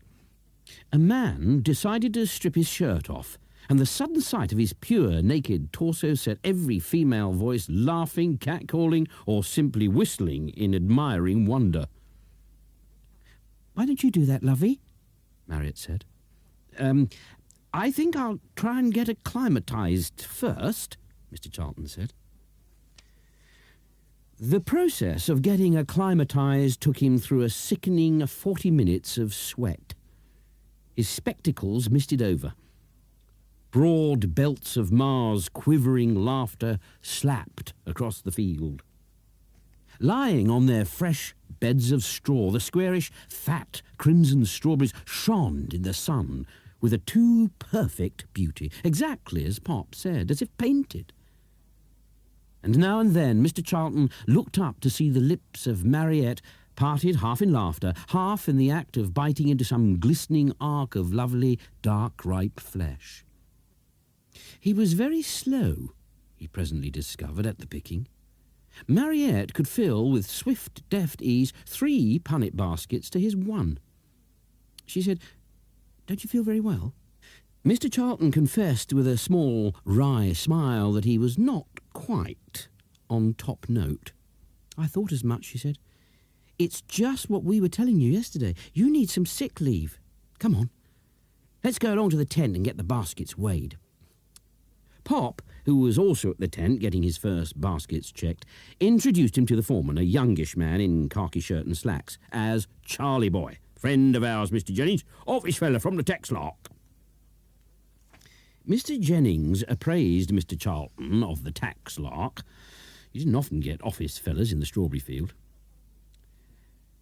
"Chap I'm looking for," he told Mr. Charlton. "What about sitting here and doing my job? All you do is weigh and book the baskets. How about it? I've got a million things to do." "There you are, Charlie boy," Pop said, clapping him on the shoulder. "Got you promoted already, and I." Mr. Charlton felt intensely relieved. Pop shook his hand. "Well, got to run along now, Charlie boy. Got to see a man about some scrap iron. Don't do anything I wouldn't do. See you all about 5. Pop departed across the field to the truck, and Mr. Charlton, sitting down at the table in the green shade of the tent, at once felt much more himself, much more at home. "It's pretty simple," Mr. Jennings said, and went on to explain the procedure of checking, weighing and recording the baskets. Mr. Charlton thought it was simple too. "Nothing to it," Mr. Jennings said. "You just got to keep a record in the book here with the names, that's all. So that we can pay out at the end of the day." Mr. Jennings departed too, after saying that he'd come back in an hour or so. "1 or 2 of the old faggots might try a bit of cheek on you," he said. "But if they do, be firm. Don't let 'em spit in your eye." Mr. Charlton said he thought he had it taped all right, and sat back and cleaned his glasses and combed his hair. It was very pleasant, peaceful, he thought. And there was a delicious fragrance of ripe strawberries in the air. Forgotten me? He had utterly forgotten Mariette, who'd been standing behind him all the time. Afraid I had. So absorbed in the new job and all that. "Well, don't," she said, "or I'll be miserable." She kissed him lightly on the cheek. "Are you feeling better now?" "Yes, absolutely all right." She stood at the door of the tent, so prettily framed against the clear sky beyond that Mr. Charlton wished he were back with her in the buttercup field. "See you soon," she said. Mr. Charlton started to apply himself earnestly to the task of checking and weighing the baskets of fruit as they came in. It seemed that he got on very well for a time. All the women seemed very polite, and some actually called him Ducky. They spelt their names out carefully when he wasn't quite sure of them. They said how hot it was, and one of them, a big sloppy woman named Poll Sanders, with gold-filled teeth and small gold earrings, laughed in a voice like a street trader selling mackerel and said, "Sweat? I can feel it running down my back. Whew, goes on like this, we'll have to strip out again, like we did that hot year before. Remember that, Lil?" Lil remembered. Lil was tall, yellow, and hollow-faced. She too had small gold earrings. She sweated as much as Poll did. "Runs off you like water." Mr. Charlton wrote in the book that Poll Sanders had brought in 24 baskets, and then, looking up, saw that Lil had gone. He realised that he'd forgotten exactly how many baskets Lil had brought in. He dropped his rubber-tipped pencil on the table and ran after her, catching her up 20 yards across the field. He said he was frightfully sorry, but he'd forgotten the number of baskets. She gave him a look as hard as flint. 24, she said. That's what I thought," he said, and she gave him another look harder than the first. "You want to get your arithmetic working," she said. His arithmetic wasn't working very well with Poll Sanders either. When he got back to the tent and sat down to write Lil's figures, he discovered he had penciled down 3 for Poll Sanders instead of 2. Poll had disappeared. He was so sure the figure was 2 that he ran after her too.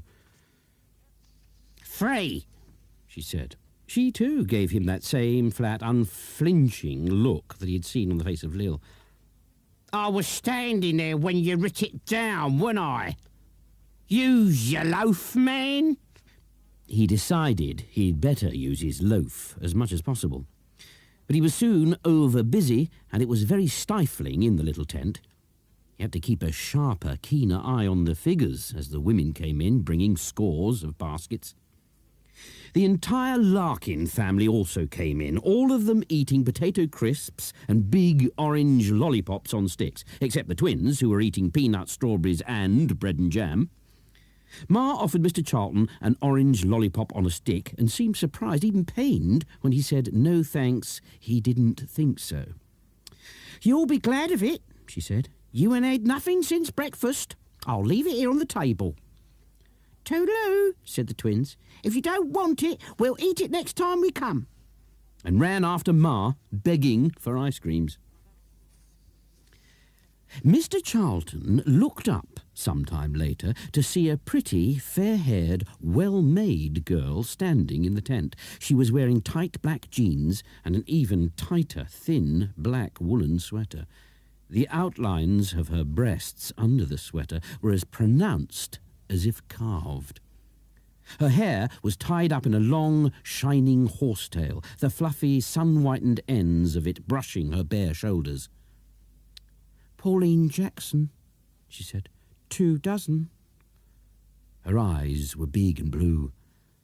Her very smooth skin was deep brown from working in the fields. Her forearms were covered with tender, downy, golden hairs. Her tongue played on her straight white teeth when she'd finished speaking. While Mr. Charlton was writing in the book, she said, "You here, aren't you? Never seen you here before." Sort of on holiday," Mr. Charlton explained. "Nice to be some people." She had a slow, drowsy way of talking. Somehow matched the way her tongue remained playing on her lips and the way her hair fell on her shoulders. "Mind if I ask you something?" she said. "No," Mr. Charlton said. "Is your name Cedric? They all say your name's Cedric out there." The blush that ramped through Mr. Charlton's face and neck made every pore of his body break with sweat. "Oh, no," he said. "Goodness, no. Who told you that one?" "Well, that's what they all say." "I said there was no such name." He fumbled about nervously with book baskets and papers and said, "Good Lord, no. Charlie, that's me." She reached out a brown, long-fingered hand and took a strawberry from a basket. She bit into it and then stood staring at the white, crimson, juicy inner flesh. "Oh, ask the Larkins," he said. "Ask Mariette. They all call me Charlie." "Oh, her. She knows you, does she?" She put the rest of the strawberry in her mouth and pulled out the clean, white plug. "Last fellow who was here did nothing but eat strawberries." Mr. Charlton murmured something about having no time, having something else to do. "Such as what?" She moved nearer the table to pick up another strawberry and then changed her mind and picked up Ma's orange lollipop instead. "Don't you like these, either?" Not frightfully." "Suppose you'd think I was greedy if I asked you whether I could have it?" No, please," Miss Charlton said. "Take it if you want. No, by all means." "Thanks," she laughed. Mr. Charlton felt dreadfully congested, sweating and messy, sure that she was mocking him. That's the way to be nice to anybody? First time? Unaware of it, Mr. Charlton said an extremely foolish thing. "Aren't people always nice to you first time?" "Depends." Mr. Charlton, unaware of it again, said another foolish thing. Depends on what?" She turned sideways so that for a second time in his life Mr. Charlton found himself confronted by an astral body. "On whether I let them." She had already started to peel the tissue paper from the orange lollipop when Mariette came in, carrying 2 baskets. "Oh, company," the girl said. She stared with flat, cool eyes at Mariette. Mr. Charlton thought Mariette's eyes looked in reply like 2 infuriated black bees. "Well, I'll push off," the girl said. "See you later, Charlie." She tossed her hair from one side of her shoulders to another, at the same time giving Mr. Charlton a glad, cool, backward look. Mariette banged the 2 baskets on the table and shouted, "Tart!" Mr. Charlton was very much shaken. Steady," he said. "She'll hear you. She's meant to, the so-and-so, isn't she?" I really didn't want the thing," Mr. Charlton said. I told her to take it. She'd take anything. She'd take the skin off your back, and a bit more if you let her." He'd never seen Mariette angry before. Her voice sounded raw. "She's nothing but a—" Mariette choked. "No, I wouldn't say it. It's too good. I'll bottle it in. She's no virgin, though," she shouted. "Everybody knows that." Mr. Charlton, who was not accustomed to hear the word virgin bandied about in public, was relieved to see 2 more women approaching the tent, but was disappointed a moment later to see that they were Paul and Lil. He'd made up his mind to remonstrate as tactfully as possible with Paul about rubbing out and altering the figures in the book from 2 to 3 and thus twisting him. He was convinced that that was what had happened. But when he saw the 2 earringed women, one tall and scrawny as a scarecrow, the other brawny as a bare-armed fishwife, both as brown as gypsies, he suddenly lost heart and said to Mariette, Don't go for a minute. Stay until these 2 women have gone. I want to talk to you." "I've got to cool off," Mariette said. "I'm going to the wood to cool off." A moment later he was alone with Paul and Lil, who'd been having a conference as to whether they could twist him a second time so soon or whether they should leave it for a while and do a double twist next time. "Hello, Ducky," they said. "Here we are again." By the middle of the afternoon it was so hot that Mr. Charlton went to stand at the door of the tent to get a breath of air. The sun hit the crown of his head like a brass cymbal. He'd never known it so hot in May. It seemed to affect his eyesight for a moment, and when he looked across the strawberry field he was astonished to see a startling change there. Almost all of the women had stripped off their blouses and shirts in the heat and were working in nothing but bodices and brassiers. The effect was that the lines of coloured flags had now become like lines of white washing hung out in the blazing sun to dry. Mr. Charlton went back into the tent and tried to satisfy his curiosity about what Pop called the strawberry lark by adding up how many pounds of strawberries had been in and out of the tent that day. He calculated, astonishingly, that he'd checked in more than a ton. That meant, he reasoned, a pretty fair lump for the pickers. His trained mind wondered what the tax position about that was. He would have to ask Pop. He was still thinking of this when he looked up and saw Pauline Jackson standing in the door. She was not wearing a black sweater now. Like the rest of the women, she'd stripped down to her bra. She had very fine sun-tanned arms and shoulders, but the lower part of her deep chest was as white as the inside of a young apple by comparison. It was this startling whiteness that made his heart start bouncing. She smiled. She came to the table and said in her lazy way, "Not much cooler, is it?" She put 24 pounds of strawberries on the table. He started to fumble with pencil and paper, his eyes downcast. She leaned forward to see what he was writing down and said, "How many does that make for me today? 8 dozen?" He started to say, "I've got an idea it's more than that, Miss Jackson," and then looked up to see, not 10 or 12 inches from his face, most of her bared, white, perfectly sculptured bust, blazingly revealed. 2 more dozen, she said, "and I think I'll pack it in for the day." See, are you paid every day, Miss Jackson, or do you leave it till the weekend? What makes you keep calling me Miss Jackson? He started to write in the book again when she said, "What time are you knocking off?" "Going back to Fordington? If you are, I could give you a lift on my Vespa."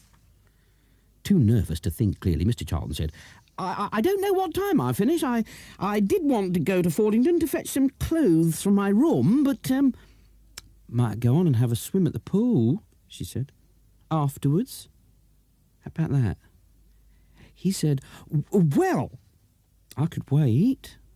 The sculptured breasts rose and fell and came an inch or two nearer, their division so deep and the pure whiteness so sharp in the shade of the tent against the brown, dark upper flesh of her shoulders that Mr. Charlton was utterly mesmerised.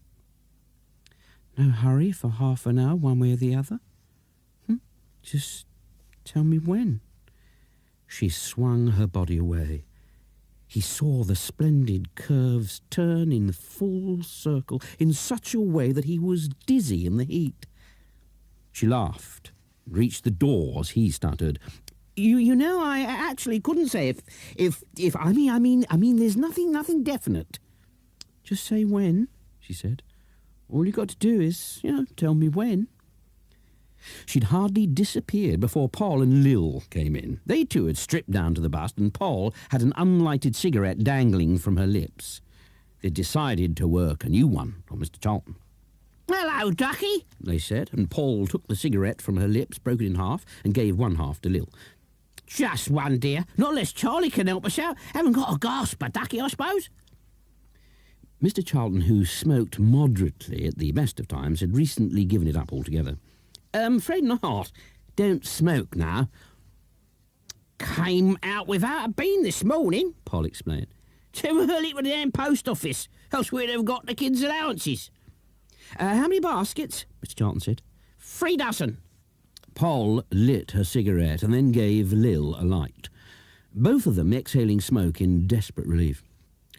"God, it's hot in that field. You want to drag every 2 minutes to keep you going at all. Oh, I don't suppose you could lend us 5 bob so Lil can nip down to the shop on a bike, can you? Pay you back first thing tomorrow." Mr. Charlton wrote in the book while the two bare-chested women watched him, though he did not know it, like two brown, hungry, calculating old dogs watching a bone. 5 bob, Ducky. God, it's hot out in that field. Swayed against his better judgment, Mr. Charlton was just thinking of lending Poll and Lil the 5 bob when he heard from the field a sudden pandemonium of yelling and shrieking. He followed Poll and Lil to the door of the tent. 30 yards away, a ring of semi-naked vultures were shrieking and flapping in the sun. Mr. Charlton caught a glimpse somewhere in the vultured circle of 2 bare-shouldered girls fighting each other like wild cats. One of the cats was Pauline Jackson. The other was Mariette. Like cats, too, they were howling in the unrestricted animal voices that belonged to dark rooftops. With alarm, Mr. Charlton saw streams of blood on the flesh of hands, faces, bare shoulders and half-bare breasts, and then suddenly realised that this was really the scarlet juice of mashed strawberries that the girls were viciously rubbing into each other's eyes and throat and hair. The fair horsetail was like frayed red rope, and the neat dark curls of Mariette that he cared for more and more every time he saw them were being torn from her face. Somewhere in the centre of it all, the colossal bulk of Ma was shouting. But whether in encouragement, discouragement, or sheer delight, he never knew. I've got to stop them. I've got to make them stop it. Anyway, what on earth are they fighting for? Oh, blimey, don't you know, Ducky? Lil said. Don't tell me you don't know. Even when he was riding home that evening in the back of the truck, Mr. Charlton still could not really believe that he knew. The notion that 2 girls would fight for him still had him completely stunned. He felt himself growing continually more proud of Mariette as the truck, driven at Pop's customary jolting speed, rocked homewards through fragrant hedgerows of honeysuckle, the first wild pink roses in May. He kept smiling at her and watching her dark, pretty red-stained hair. Somebody had lent her a green sweater to wear over a ripped bodice, and you could hardly tell now that she'd been in a fight at all.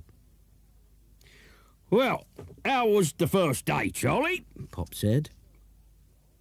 In the sitting room, he had poured out a dragon's blood for himself and one for Mr. Charlton, who felt he really needed it. How was the first day? Hey? No lumbago? No lumbago, Mr. Charlton said. Perfect, Pop said. He drank dragon's blood to the day's perfection and called through the kitchen to Ma. How'd you get on today, Mark? Good picking? Earned £14.10, Ma said. Hour yet, Pop said to Mr. Charlton. Plenty of time for you to take Mariette for a stroll as far as the river. Mr. Charlton agreed. He had his thoughts very much on the buttercup field. Just before going outside, however, he remembered that he had a question to ask of Pop. An awful lot of money gets paid out to these people, he said. Strawberries, cherries, hops and so on. Strictly, in law, they ought to pay tax on that. Pay tax? Pop said. He spoke faintly. I mean, if the law is to be interpreted in the strict letter... Strict letter, my Aunt Fanny, Pop said. Damn it, if they was taxed, they wouldn't come. Then you wouldn't have no strawberries, no cherries, no nothing. You see, no beer. Pop, after pouring 2 gills of gin into his second dragon's blood in order to pep it up a bit, retired to watch television. He'd had a very good day doing a big lark in scrap that showed 600% profit without a very great deal of trouble. He'd tell Ma all about it later. Out in the buttercup field, Mariette and Mr. Charlton were lying in the tall, brilliant flowers and the even taller feather grasses. Mariette, so dark and so proud in her green shantung, was drawing Mr. Charlton very gently to her, and Mr. Charlton was responding with a proud, searching look on his face, so that Ma, if she could have been watching him at that moment through binoculars, would have seen that he'd gone some way, in certain directions, towards improving his technique. When Pop got home the following evening, he found Miss Pilchester waiting in the yard. "Oh, isn't it absolutely ghastly?" Miss Pilchester said.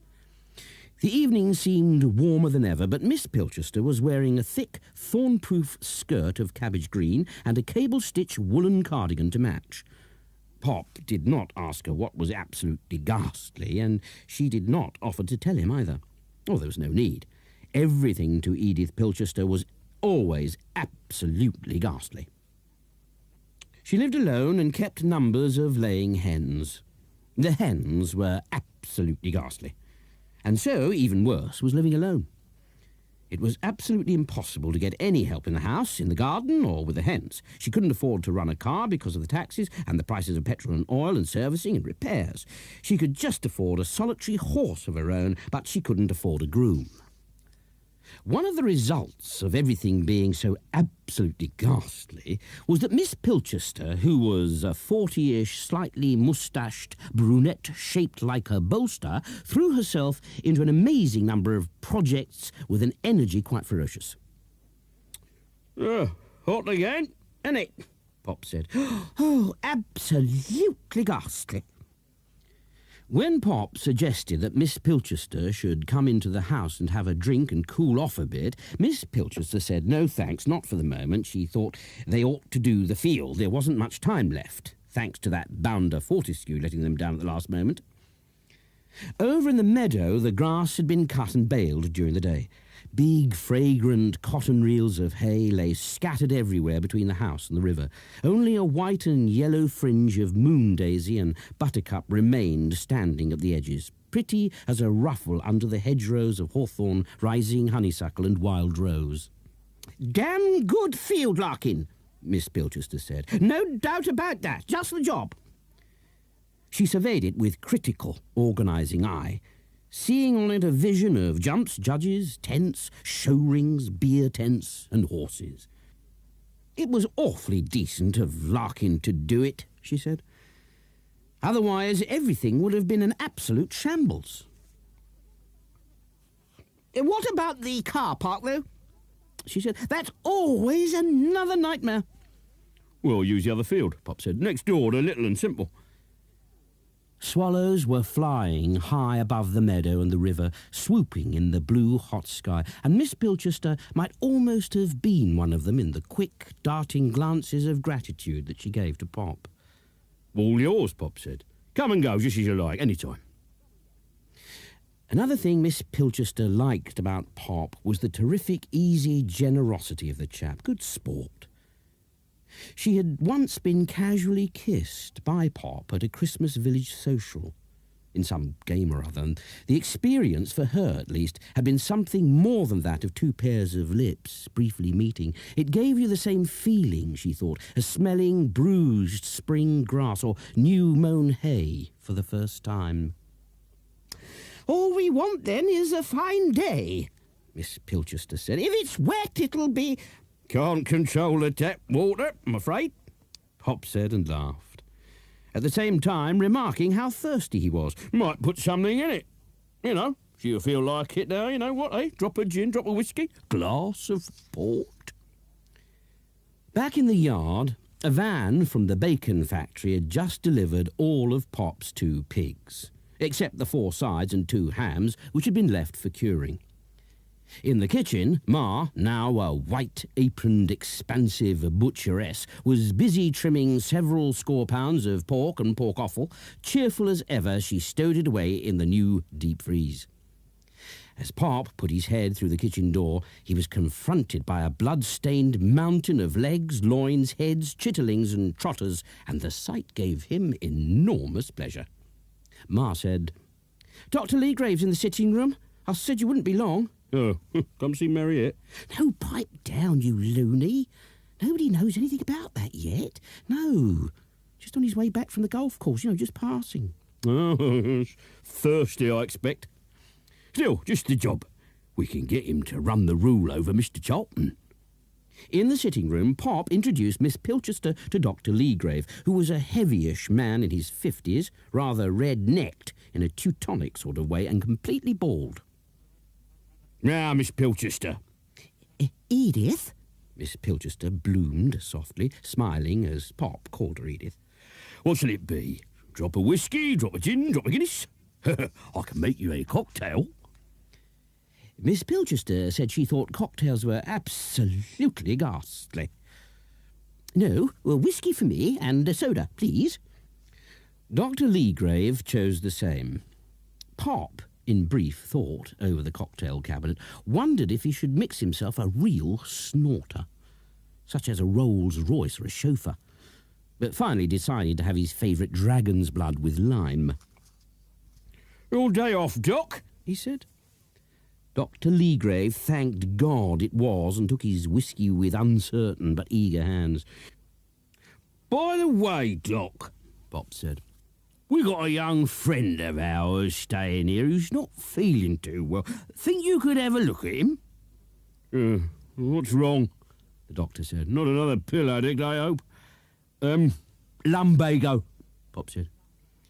He said he would try to find Mr. Charlton and started to go out of the room, remembering as he did so the kitchen piled with pork. Nice piece of pork for you when you go, Doc, he said. How about that? You too, Edith? Like some chitlins? Pop laughed in his infectious, rousing fashion. How about a nice piece of pig's liver and a basin of chitlins, eh? Pop came back with a rather hesitant but sun-scorched Mr. Charlton, red-faced from a second day in the strawberry fields and more ravenously hungry than he'd ever been in his life. Here's our young friend, Pop said. A friend of Mariette's, a Mr. Charlton. Oh, it's been very poorly. Well, the doctor said, perhaps we could have a look at you. He glanced uncertainly round at Miss Pilchester. Is there somewhere... Upstairs, Pop said. I'll lead the way. Mr. Charlton followed Pop and Dr. Leagrave upstairs. Pop opened the first door on the landing without knocking. Oh, this'll do, he said. Mariette's room. Presently, Mr. Charlton, stripped to the waist, found himself lying face downwards on Mariette's bed. His sensations very like those he had experienced when the geese had entwined their necks about his legs, when he had worn Mariette's pyjamas, and when, in utter ecstasy, he had breathed the fragrance of gardenia for the first time. The hot room was thick and intoxicating with that same deep, torturing fragrance now. The doctor, who had not bothered to fetch his bag from the car, pressed his fingers gently into Mr. Charlton's lumbar region. Much pain? Mr. Charlton confessed that he had no pain whatever. A day in the strawberry fields had in fact improved him so much, both physically and mentally, that he'd actually spotted the double twist Paul and Lil were going to work on him almost before they'd started. Comes and goes. Isn't it? It's sort of like that. Yeah, I suppose you'd like to go on sick benefit for a couple of weeks. To the doctor's astonishment, Mr. Charlton said no, he didn't think so. He was, though he didn't say so, having a wonderful time in the strawberry fields. He was earning money. If he went back on sick benefit, he wouldn't earn any money. He wouldn't have half the fun. Well, the doctor said, try to keep out of drafts when you're hot and avoid lying in wet grasses. Some time after the doctor had gone, Pop wrapped up 2 pounds of loin of pork, about a pound of liver, and a pair of pig's trotters, and said that if Edith was ready, he would run her home. Edith Pilchester, charmed with 3 whiskies, more than she usually had in a week, and enough food to last her until Sunday, was more than ready. As they drove along, Miss Pilchester said, "Not so fast. I don't like driving so fast," remembering that she lived less than a mile away. Accordingly, Pop slowed down, driving with one hand and with the other half caressing, half pinching Miss Pilchester's knee. To Miss Pilchester it seemed to be a source of palpitating pleasure. A few minutes later the Rolls drew up at Bonny Banks. Miss Pilchester's cottage, tiny, thatched and low-pitched, which she had converted out of a fallen-down cow byre. "You'll come in for a moment, won't you?" Pop had always wanted to see the inside of Miss Pilchester's cottage, but when he groped his way into a living room as dark and cramped as a bolt hole, even he was surprised. "Do take a pew if you can find room, won't you? Do sit down. I'll have a drink for you in a jiff. Oh, don't mind anything. I'll just find a plate for the pork and then get some glasses." Some seconds later she was calling from the kitchen, "Absolutely ghastly, having no help, but nobody does. I mean, do they?" She was looking in various cupboards for a bottle of whiskey which she knew was there. It wasn't there, and it was some moments before she found it tucked away behind another pile of underclothes, a basket of clothes pegs, and a vegetable marrow left over from last year. An inch of whiskey lay in the bottom, and Miss Pilchester remembered that she'd not bought another bottle since she'd had a cold at Easter over 6 weeks before. She put another inch of tap water into the bottle, and then poured the whiskey and water into 2 glasses, and calling, "Just coming, sorry to have kept you so long," went out of the kitchen to find Pop glancing at the Times. She handed Pop one of the glasses, and she said, "Cheers," and drinking an economical sip of whiskey, thanked Pop once again for being so nice about the field. "Going to pay your hunt subscription next season?" she asked. Pop said of course he was going to pay a subscription, and one for Mariette too. "Oh, thank the good God there are a few chaps like you." The hunt, Miss Pilchester said, was going down. Hardly anybody had any time. The Christmas meet last year had been an absolute ragtag and bobtail. It was simply ghastly. "Captain Prettyman's retiring as master next year," she said, and thanked the good God a second time. "Never has been any good. Never got hold of the right end of the stick from the beginning." She darted Pop another of her rapid, swallow-like glances. "You're the sort of chap they ought to have. New blood to pep them up." Pop could hardly bear it. In an uncertain spasm of ambition, he actually had a swift vision of himself as master of foxhounds. It was dazzling. Here. Steady on, old girl," he said. "You'll keep me started thinking things." Miss Pilchester, remembering the brief interlude when Pop had pressed her knee in the car, laughed as softly as she could. "Well, it's always nice, isn't it?" she said. Suddenly Pop did the thing Miss Pilchester feared most. He drained his whiskey in a single gulp, smacking his lips with pleasure. There was no more whiskey left, not even a drop to water down, and she experienced a second of panic before he got up from the chair. "Well, I must push back. Got a few things to do before bedtime." "Oh, must you go?" With uncertainty, Miss Pilchester got up too. She'd been careful to sit with her back to the little cottage window, but now twilight was falling rapidly enough to make it almost impossible to distinguish the smaller details of her face. Only her eyes were bright as they gave Pop yet another quick, swallow-like dart. "You've been an absolute lamb," she said. "Don't know how." She turned suddenly to find herself wrapped in Pop Larkin's arms, being kissed in splendid silence, with something of the effect of a velvet battering ram. This was the way Pop always kissed Ma, but Miss Pilchester, for her part, had never experienced anything quite like it. It had on her something of the effect of Pop's cocktail on Mr. Charlton. It explored with disquieting fire a few corners of her body that she hardly knew existed before. When it was over, Pop retired a few inches, took breath, and said, in almost exactly the tones he always used when mixing drinks at the glittering cocktail cabinet, "How about one more?" please?" "Perfect," Pop said. 5 minutes later, a palpitating but very happy Miss Pilchester, trebly kissed, one more for luck, Pop had said, came to the gate of the little garden wilderness to wave him goodbye. She felt dedicated forever, with abandon, to the generous, passionate Mr. Larkin. "See you soon," she waved. "Any time," Pop said. He laughed merrily. "Don't do anything I wouldn't do. Keep your hand on your halfpenny." At first he drove rather fast, and then, suddenly subdued by the immensely incredible notion that he might one day become master of the hounds, slowed down to a silent crawl.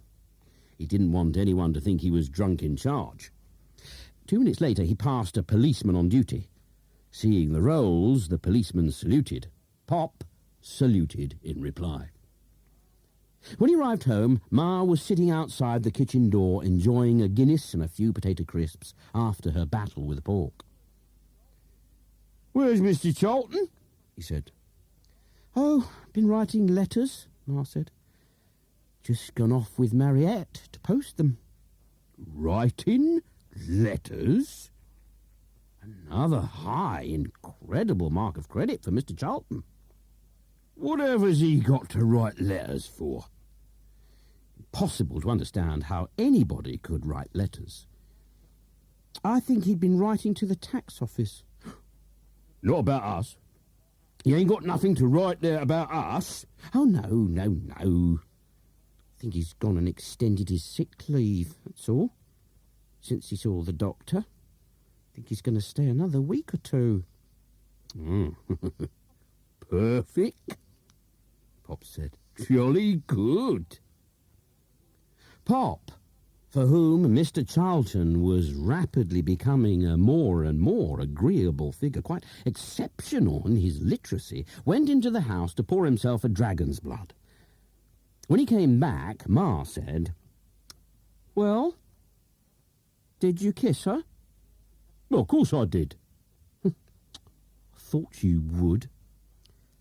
Ma sat with the Guinness balanced on the precipice of her rolling stomach like a little black doll, completely unperturbed.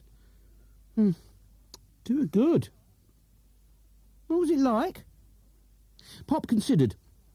He remembered how, in the twilight, some portion of Miss Pilchester's moustache had brushed against him. "It's a bit like trying to catch a mole in a dark entry." Ma dug him sharply in the ribs and started laughing like a jelly. Pop laughed too at his own joke, and then stared up at the sky, his attention rapt for some moments by the young, unquenchable summer stars.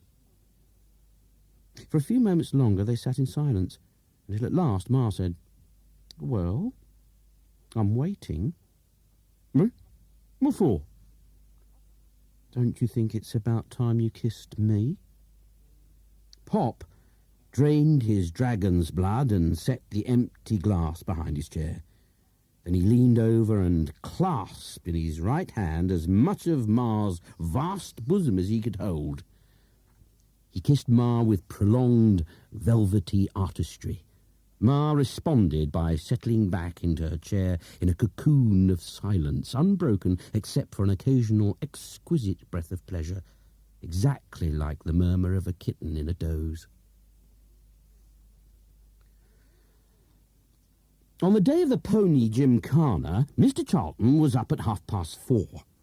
The morning was humid, dreamy, and overcast with low mist on the river. Pop, who had already been up an hour, giving swill to the pigs and fodder to the Jersey cow, and was now staunching back the first pangs of hunger with a few slices of bread and cheddar cheese, doused 1/2 inch thick with tomato ketchup, said he thought the weather looked a little bit thick in the clear, but otherwise, with luck, it ought to be all right by noon. Mr. Charlton breakfasted on 2 lean pork cutlets, some scrambled eggs cooked by Mariette, fried potatoes, and 4 halves of tomatoes. "In the old days," Pop said, "my dad used to tell me that they always had beer for breakfast. Like a glass of beer?" Mr. Charlton thanked him and said he didn't think he would. Mariette had just made the tea. "Well, I think I will," Pop said. I don't think a lot of tea is all that good for you, you know. Pop, after pouring himself a dragon's blood, had much the same breakfast as Mr. Charlton, except there was a lot more of it. Mariette, who looked pretty and fresh in dark green slacks and a pale yellow shirt blouse, said she was so excited she could hardly eat, but nevertheless managed 2 eggs and bacon, a pint of milk and 4 slices of bread. Ma was not yet done, but had sent word that as the day was going to be a long one, she was having a lay-in, which meant she would be down by 6:30.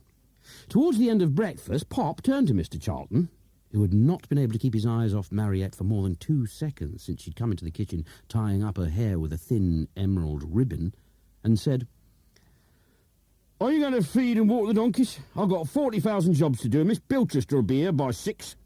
Mr. Charlton said of course they would feed the donkeys, and helped himself to a 5th slice of bread and covered it 1/2 inch thick with fresh Jersey butter made by Ma. Pop watched this process with immense admiration, telling himself he had never seen such a change in a man's health as he had witnessed in 3 weeks in Mr. Charlton. Mr. Charlton was still on sick leave. To Pop's grievous disappointment, the committee had turned down his offer of fireworks.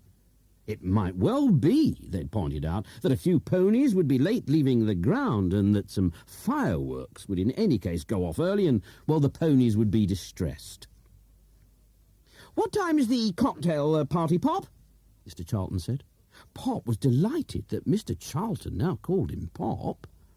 Oh, Ma thinks 8 o'clock would be the perfect time. Since Pop had been unable to indulge himself with fireworks, he and Ma had decided that there must, if possible, be something in their place. A cocktail party, Pop said, would be the perfect answer. Neither Pop nor Ma had any idea what you ate at cocktail parties. Therefore, Mr. Charlton was consulted. Canapes, vol au vents, pistachios, that sort of thing, Mr. Charlton said. A lot more marks for Mr. Charlton, Pop thought, as once again he heard words he'd never even heard on television. Oh, you mean like nuts and things? Ma said. They won't keep anybody alive very long. Oh, no.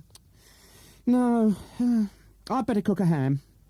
Pop warmly agreed. The ham was firmly decided upon. And what else? Mariette said she thought small pieces of cold sardine on toast would be nice.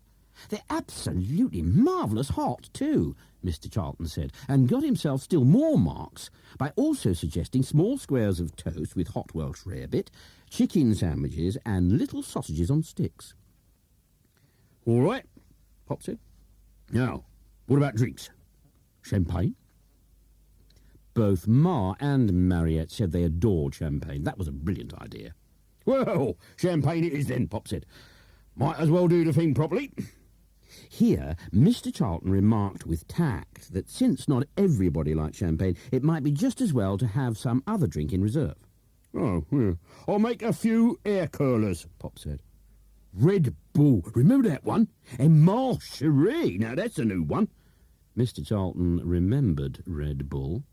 It had rammed him one evening after a hardish day in the strawberry field. It was not inaptly named. It was 5:30 before Mr. Charlton and Mariette went across the yard. The 4 little donkeys had been tied up in the stable. 2 had been hired by Pop, 2 had been brought over by their owners the previous night, and there were still 3 more to come.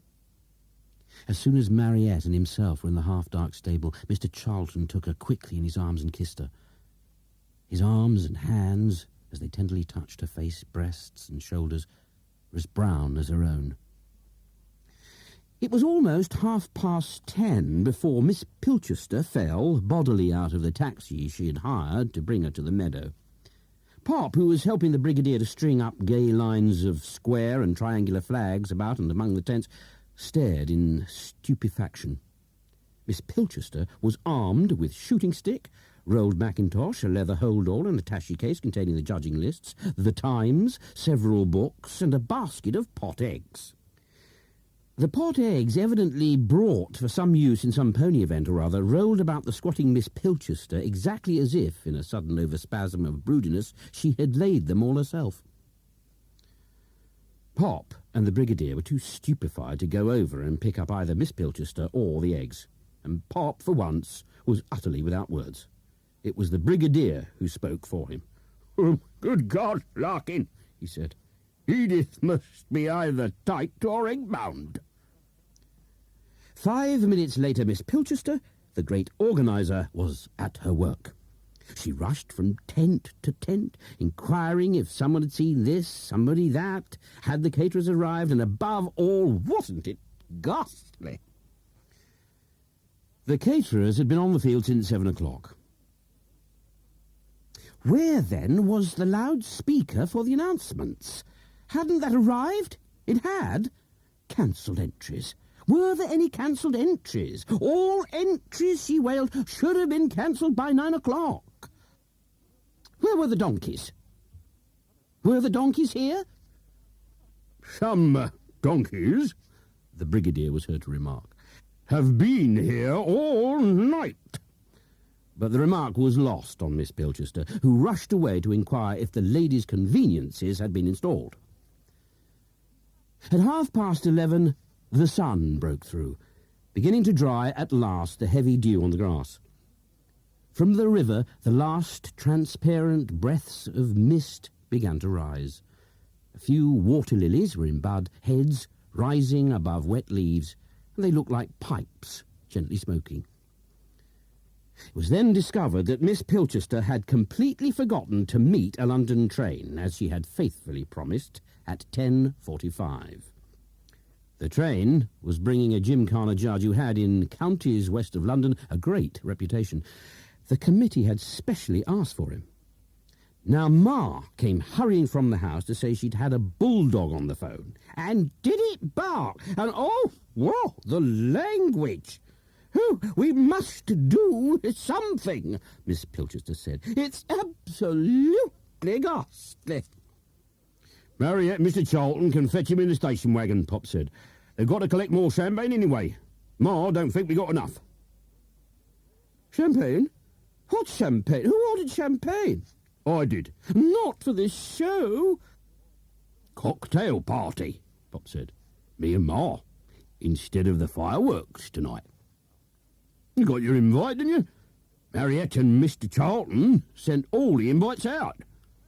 The word fireworks dragged Miss Pilchester back to Pop's side like a struggling dog on a lead. "Oh, now you will promise, won't you? No fireworks."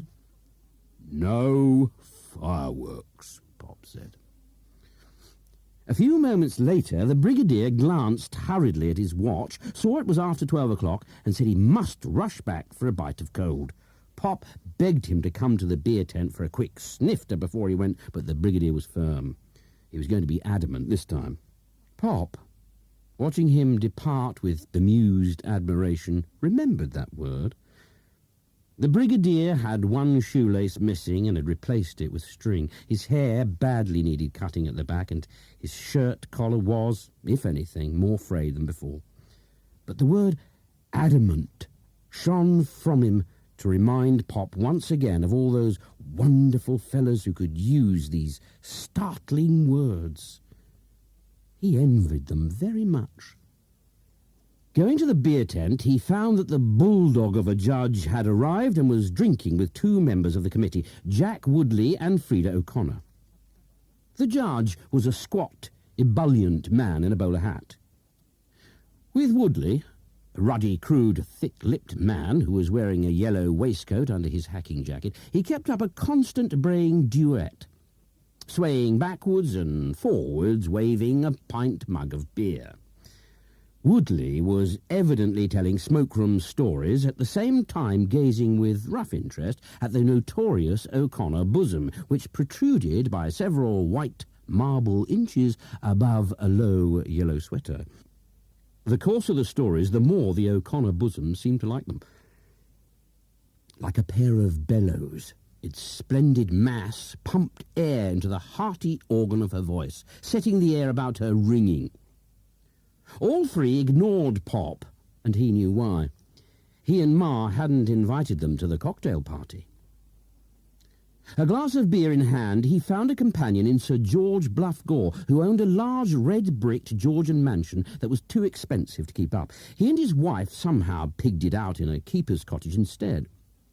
Bluff Gore, yellowish, funereal, stiff and despondent, had the face of a pallbearer cramped by indigestion. He was not the sort of man you could slap on the back to wish him well. Nevertheless, Pop did so. Bluff Gore, recoiling with dejection, managed to say that it was nice of Larkin to invite him and Lady Rose to this cocktail party. They didn't get out much. "No more the merrier," Pop said, and then remembered that the Bluff Gores had a daughter. "I hope the daughter's coming too." He said, "Welcome." Rosemary? Afraid not. Lives in London now. "Oh. Doing what, working?" With increasing gloom, Bluff Gore gazed at the grass of the beer tent. "Gone over to Art," he said. Supposing that Art must be some man that Rosemary had run off with, he switched the subject, charging the unready Bluff Gore with a startling question. "When are you going to sell Bluff Court, Sir George?" Bluff Gore looked white. For some moments he could find no suitable words with which to tell Pop that he had no intention of selling his house, Bluff Court, even though it was far too large to live in. "Well, you don't live in the damn thing," Pop persisted, straight as a bird. "do you? And never will, if you ask me." Bluff Gore indicated with funereal acidity that he was, in fact, not asking him. "Well, damn silly," Pop said. "Like having a television set you never look at." The illustration was, however, lost on Sir George, who had no television set. "You were not thinking of buying the place, by any chance, were you?" "Well, of course I was. What do you think I asked you for?" "And what would you do with it, may I ask?" "Pull the flipping thing down." Pop gave one of his piercing, jolly shouts of laughter. Good God! By now, Bluff Gore was whiter than ever. His eyes had become oysters, opaque, sightless jellies, wet with shock, even with a glint of tears. "Oh, lot of good scrap there. Make a good offer." Bluff Gore found himself quite incapable of speaking. He could only stare emptily and with increasing dejection at the grass of the beer tent. "Cash?" Pop said. "Ready is ready, eh? Why don't you think it over?" All afternoon, Mr. Charlton watched Mariette taking part in the riding and jumping events she had chosen. Once again, as she took her pony faultlessly through the walk, trot, canter and run, he could hardly believe in that astral, delicious figure, yellow, fawn and black on its bay pony. Impossible almost to believe that it was the girl who had undressed him on the billiard table and scratched the eyes out of Pauline Jackson. She looked so perfectly aristocratic. He had never been so happy in his life as he watched her. Ma was happy too. Who wouldn't be? Pop spent most of the rest of the afternoon hailing old acquaintances, generously clapping them on the back and saying, "See you at 8 o'clock. See you at the party." The result was that by 8:30, the billiard room was a clamorous, fighting mass of 50 or 60 people, one half of whom had never received a formal invitation. "Let them all come," Pop said. The billiard room was the perfect place, he thought, for having a party. The billiard table, covered by trestle table boards and them with a big white cloth, was just the thing for the eats, champagne and the glasses. He and Ma, helped by Mariette, Mr. Charlton and Montgomery, served, poured and handed round. Now and then someone, almost always someone he hardly knew, came up to Pop, squeezed his elbow and said, "Damn good party, Larkin, old boy. Well, going well." So that Pop felt very pleased. Ma, too, moved everywhere with genial expansiveness. In the crowd she seemed larger than ever, so that whenever she moved her huge body from one spot to another, a large open vacuum was formed. In one of these spaces, alongside a wall, Pop found the two Miss Barnwells, Effie and Edna, who, to his infinite pain and surprise, had no glass between them. The Miss Barnwells were two genteel, freckled little ladies, daughters of an Indian civil servant who'd been born in Delhi. Among other things, they kept bees, and their little yellow faces, crowded with freckles, looked as if they were regularly and thoroughly stung all over. Nothing to eat? Nothing to drink? Pop could hardly believe it. He was shocked. We were just contemplating. Contemplate my foot, Pop said. I'll get you a glass of champagne. No, they said. Nothing at all like that. No, a glass of beer? Drop aside a glass of port. No, thank you. We're quite happy. Ever more sherry. What is a marcherie? Marcherie was hardly, Pop thought, a drink at all. It was simply sherry, soda, and a dash of something or other. He could never remember quite what. It was nothing like Red Bull or Rolls Royce or Chauffeur, the good ones. Oh, soda with flavouring, he said. Oh, that sounds quite nice. Perhaps we might have two. Pop was away, pushing through the foggy crowd to the living room, where he presently mixed two marcheries, double strength, adding an extra dash of brandy to hold the feeble things together. There you are. Knock that back. The Miss Barnwells took their glasses and thanked him. He was, they said, infinitely kind. I'll keep 'em topped up, Pop said. A moment later, a firm, gentle hand fixed itself to his elbow and drew him away. Mr. Larkin, isn't it? A tallish lady in a small grey tweed hat with a peacock feather in it smiled at him over a piece of cheese and toast and a glass of champagne. Lady Bluff Gore. Remember? Oh, yes, Pop said. Lady Rose. Afraid we don't run across each other very often. She smiled again. Her ivory teeth were remarkably long and large. I hear you made an interesting suggestion to my husband this afternoon. All afternoon she'd been thinking what an interesting suggestion it was to pull the house down. She had so long wanted to pull it down herself. Who wants these old places? Pop said. Oh, indeed, she thought. Perhaps if it were pulled down, she thought, they might have a little money in the bank instead of living on overdrafts. Would it be too much to ask what you feel it's worth? Well, could take a squint at it tomorrow, Pop said. Let you know. Do you suppose... Could we talk elsewhere? She said. Her voice was quiet. It's a little public here.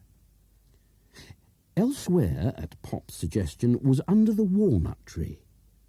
The evening was overcast and humid with a feeling of coming rain. Cuckoos were still calling across the fields in their late, bubbling voices, and a few people were wandering among Ma's flower beds, taking the air.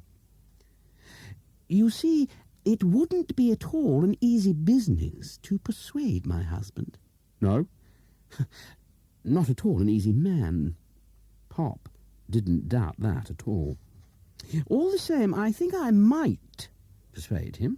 Supposing I did... I don't get it, Pop said. Mightn't it be an idea to come to some little arrangement? You and I? Women were clever, Pop thought. That showed you how clever women were. Lady 5%, he would call her now. Oh, I get you, Pop said. Good. Back in the smoky, clamorous fog, he discovered the Miss Barnwells gazing at empty glasses. How had they liked the marcherie? Quite delicious, they thought, and he went away to get them more. And what about me? It was Miss Pilchester, furtive against the cocktail cabinet. Oh, having a nice time? It'll be nicer when you've kept your promise. Pop put down the two marcheries and braced himself. Miss Pilchester simply didn't know how to hold herself for the act of kissing, and Pop seized her like a sheaf of corn There was a momentary bony stir of corsets, and Miss Pilchester gave a short, palpitating sigh. She was determined this time to give everything she got, and she did. Taking the two Marcheries back to Miss Barnwell's, Pop found them laughing merrily as they waded into a plate of Mars ham sandwiches. "Going to positively drag you away if you'll let me." The longest, slimmest, coolest hand Pop had ever touched suddenly came and took him sinuously away. "They tell me you organised this whole bun fight single-handed." A tall, aristocratically fair girl, so fair that her hair was almost barley white, with a figure like a reed and enormous, pellucid olive eyes, had Pop so transfixed that for a moment he was almost unnerved. He'd never seen her, or anyone like her, before. Her dress was pure clear primrose with a V-neck. She wore long, transparent earrings that swung about her long neck like dewy pendulums. "Going to have a party of my own next week. Say you'll come." Pop, who had so far not spoken a word, murmured something about he'd love to, trying at the same time to decide where and when he'd seen this unheralded vision before, deciding, finally, that he never had. "Gorgeous party. Do you dance at all?" Used to fling 'em up a bit at one time. "Scream!" She laughed on clear, bell-like notes. "My dear, absolute scream!" Bewitched, Pop again had nothing to say. That donkey ride, they tell me, was your idea. Blistering success." Pop, with a certain touch of pride, admitted it. 7 foolish virgins. Scream! Couldn't stop laughing. Practically needed changing. Again she laughed on pure bell-like notes. The dewy earrings danced. Just what it needed. They can be absolute stinkers, gymkhanas, don't you think? She held him captured with moist, splendid eyes. "But you thought of the virgin. That was a stroke. Absolute genius. Absolute scream. The virgins." She suddenly gave Pop what he thought was a fleeting, sporting wink. "So few, after all, aren't there?" To Pop it now began to seem that he might have met under the sheer primrose sheath, the dancing earrings, the aristocratic voice, and the shining languid eyes, a character something after his own heart and kind. "But seriously, dear man, what I came to say was this. My name's Angela Snow, Emhurst Valley. We've got one of those pony trots coming off in August. Now, what do you say you come over and bring the donkey outfit and make that one go with a bang?" The word bang made Pop remember something, the one thing needed to make the day a perfect one. "Yeah, like fireworks." "I love 'em. Adore 'em." "Stay here while I fetch you a drop more champagne." He started to struggle through the smoky screen, hemming him in on all sides, and then remembered something and came back to her. "Or a cocktail." "Rather have a cocktail." "Adore one. Just what I need. This way." Over his cocktail cabinet, he asked the dewy, languid girl which she would rather have, Rolls-Royce, Red Bull, or chauffeur. Red Bull was the blinder, he said. "Red Bull, then, dear," she said. Pop mixed 2 double Red Bulls, and in the falling twilight the elegant Angela Snow knocked hers back. "One more of these, dear boy, and I'm ready." Pop was ready too. 10 minutes later, the first firework went off like a bomb under Ma, who showed hardly any sign of disturbance at all. The tall, reedy girl put 2 jumping crackers under the Brigadier's sister and another under Sir George Bluff Gore. Ma started laughing like a jelly, and Pop put a mighty atom under the billiard table, where it set the glasses ringing like a xylophone. The 2 Miss Barnwells started giggling and said it reminded them of a puja in Delhi. People started running from the smoky house into the garden, where the tall girl had a big, fizzing Catherine wheel already going on the walnut tree and was now getting ready to put a Roman candle under a man named Jack Farley, who was, in her opinion, a complete slob. Rockets started shooting up from empty champagne bottles into a sky now quite dark, cuckooless, and completely canopied with cloud. Pop did what he had so long wanted to do, and put a beauty under Miss Pilchester, who started shrieking she was burned. Upstairs, Primrose, Victoria, and the twins hung out of the bedroom windows, shouting, laughing, and eating the day's last ice cream, potato crisps, and apple tart. In the middle of it all, Mariette and Mr. Charlton tried, with little success, to speak to Pop, who was running about the flower beds, waving a golden rein, calling like a red Indian, happy as a boy. When Pop had thrown the golden rein over a damson tree, Mr. Charlton said, Pop, I want to speak to you. Ma says I can marry Mariette if you'll let her. Perfect, Pa said. Let her? Of course I'll let her.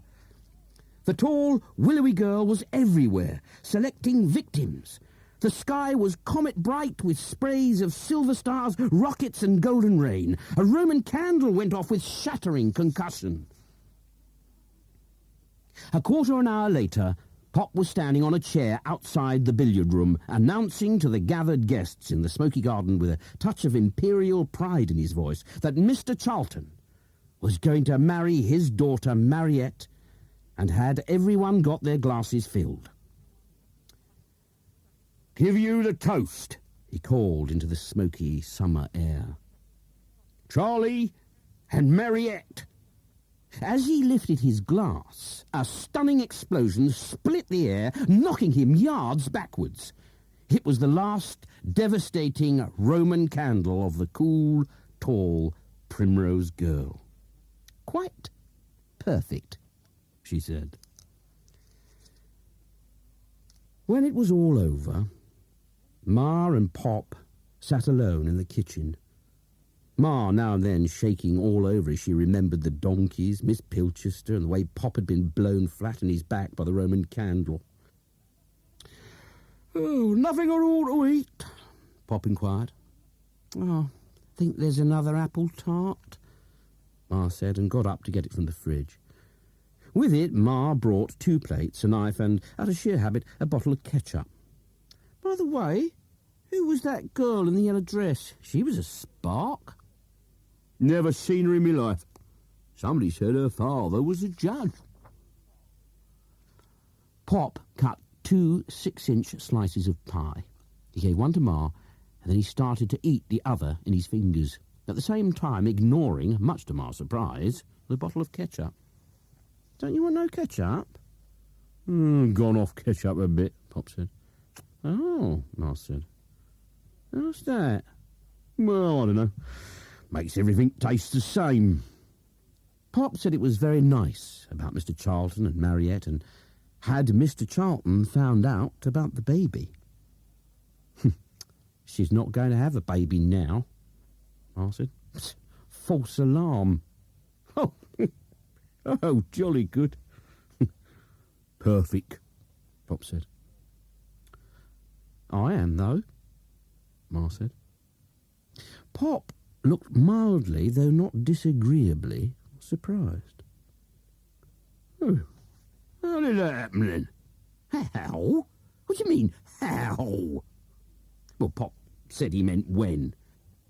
That night in the Bluebell Wood, Ma said, just before Mr. Charlton came, you said you thought there was a wild duck's nest up there, and we went up to have a look.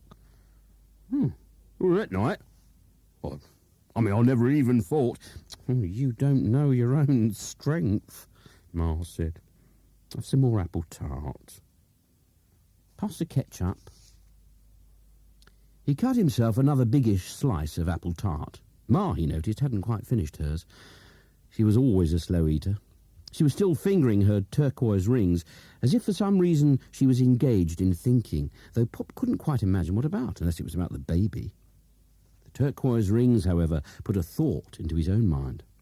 If this lot goes on much longer, you and me'll have to get married as well.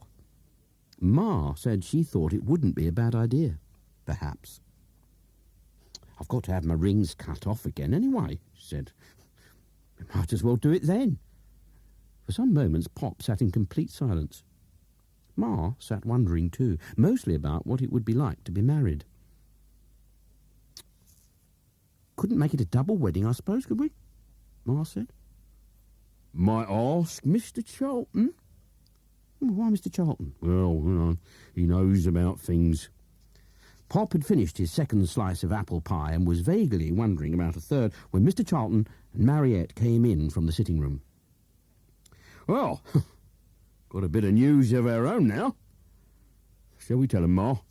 Yeah, you tell 'em. Well, we thought we'd get married too. See, 'cause, Ma's gonna have another baby. Mr. Charlton, who only a month before would have been more than startled by this announcement, didn't turn a hair. Nor did Mariette seem unduly perturbed. The only thing that suddenly occurred to Mr. Charlton was that this was a time when it was essential, if ever, to use his loaf. Now, wait a minute. This wants some thinking about. There you are, Ma. I told you. Well, what does it want thinking about? Ma said. Mr. Charlton took a thoughtful sip of port. Well, I was thinking about the tax situation. You see, it actually doesn't pay to get married. It actually pays to live in... He was about to say sin, but abruptly checked himself too late. Don't use that word, Ma said severely. I know what you was going to say. Mr. Charlton apologised and said what he really meant was that if he were them, he'd keep the status quo. This was the first time Pop had ever heard such astonishing, un-English words used under his roof. But it meant more marks for Mr. Charlton. Well, we're quite happy as we are, I suppose, eh, Ma? Eh? Nothing to worry about? Not that she could think of, Ma said. All right, then, well, let's go on in the old sweet way. Mr. Charlton agreed. By keeping to the old way, Mr. Charlton said, you'll be better off when the time comes. When what time comes? For what? To pay your tax, Mr. Charlton said. It's bound to catch up some day. That's what you think, Pop said, and laughed heartily. I'll tell you what, Pop said. I'll be doing a nice little demolition job very soon. Some very good stuff, big mansion. What say we pick the best out and build you and Mariette a bungalow in the meadow near the Bluebell Wood? Wonderful, wonderful, Pop, Mariette said, and with eyes impulsively dancing came to kiss his face and his lips and his hair. Well, that's it then, Pop said. Perfect. Now, what about a glass of port? And then we go to bed. He was intensely looking forward to going to bed. It would top it all up to have a cigar and watch Ma get into the transparent nylon nightgown. Pop poured 4 nice big glasses of port, saying at the same time how glad he was about the rain. They could do with the rain. It was just what the cherries, the plums, and the apples wanted now.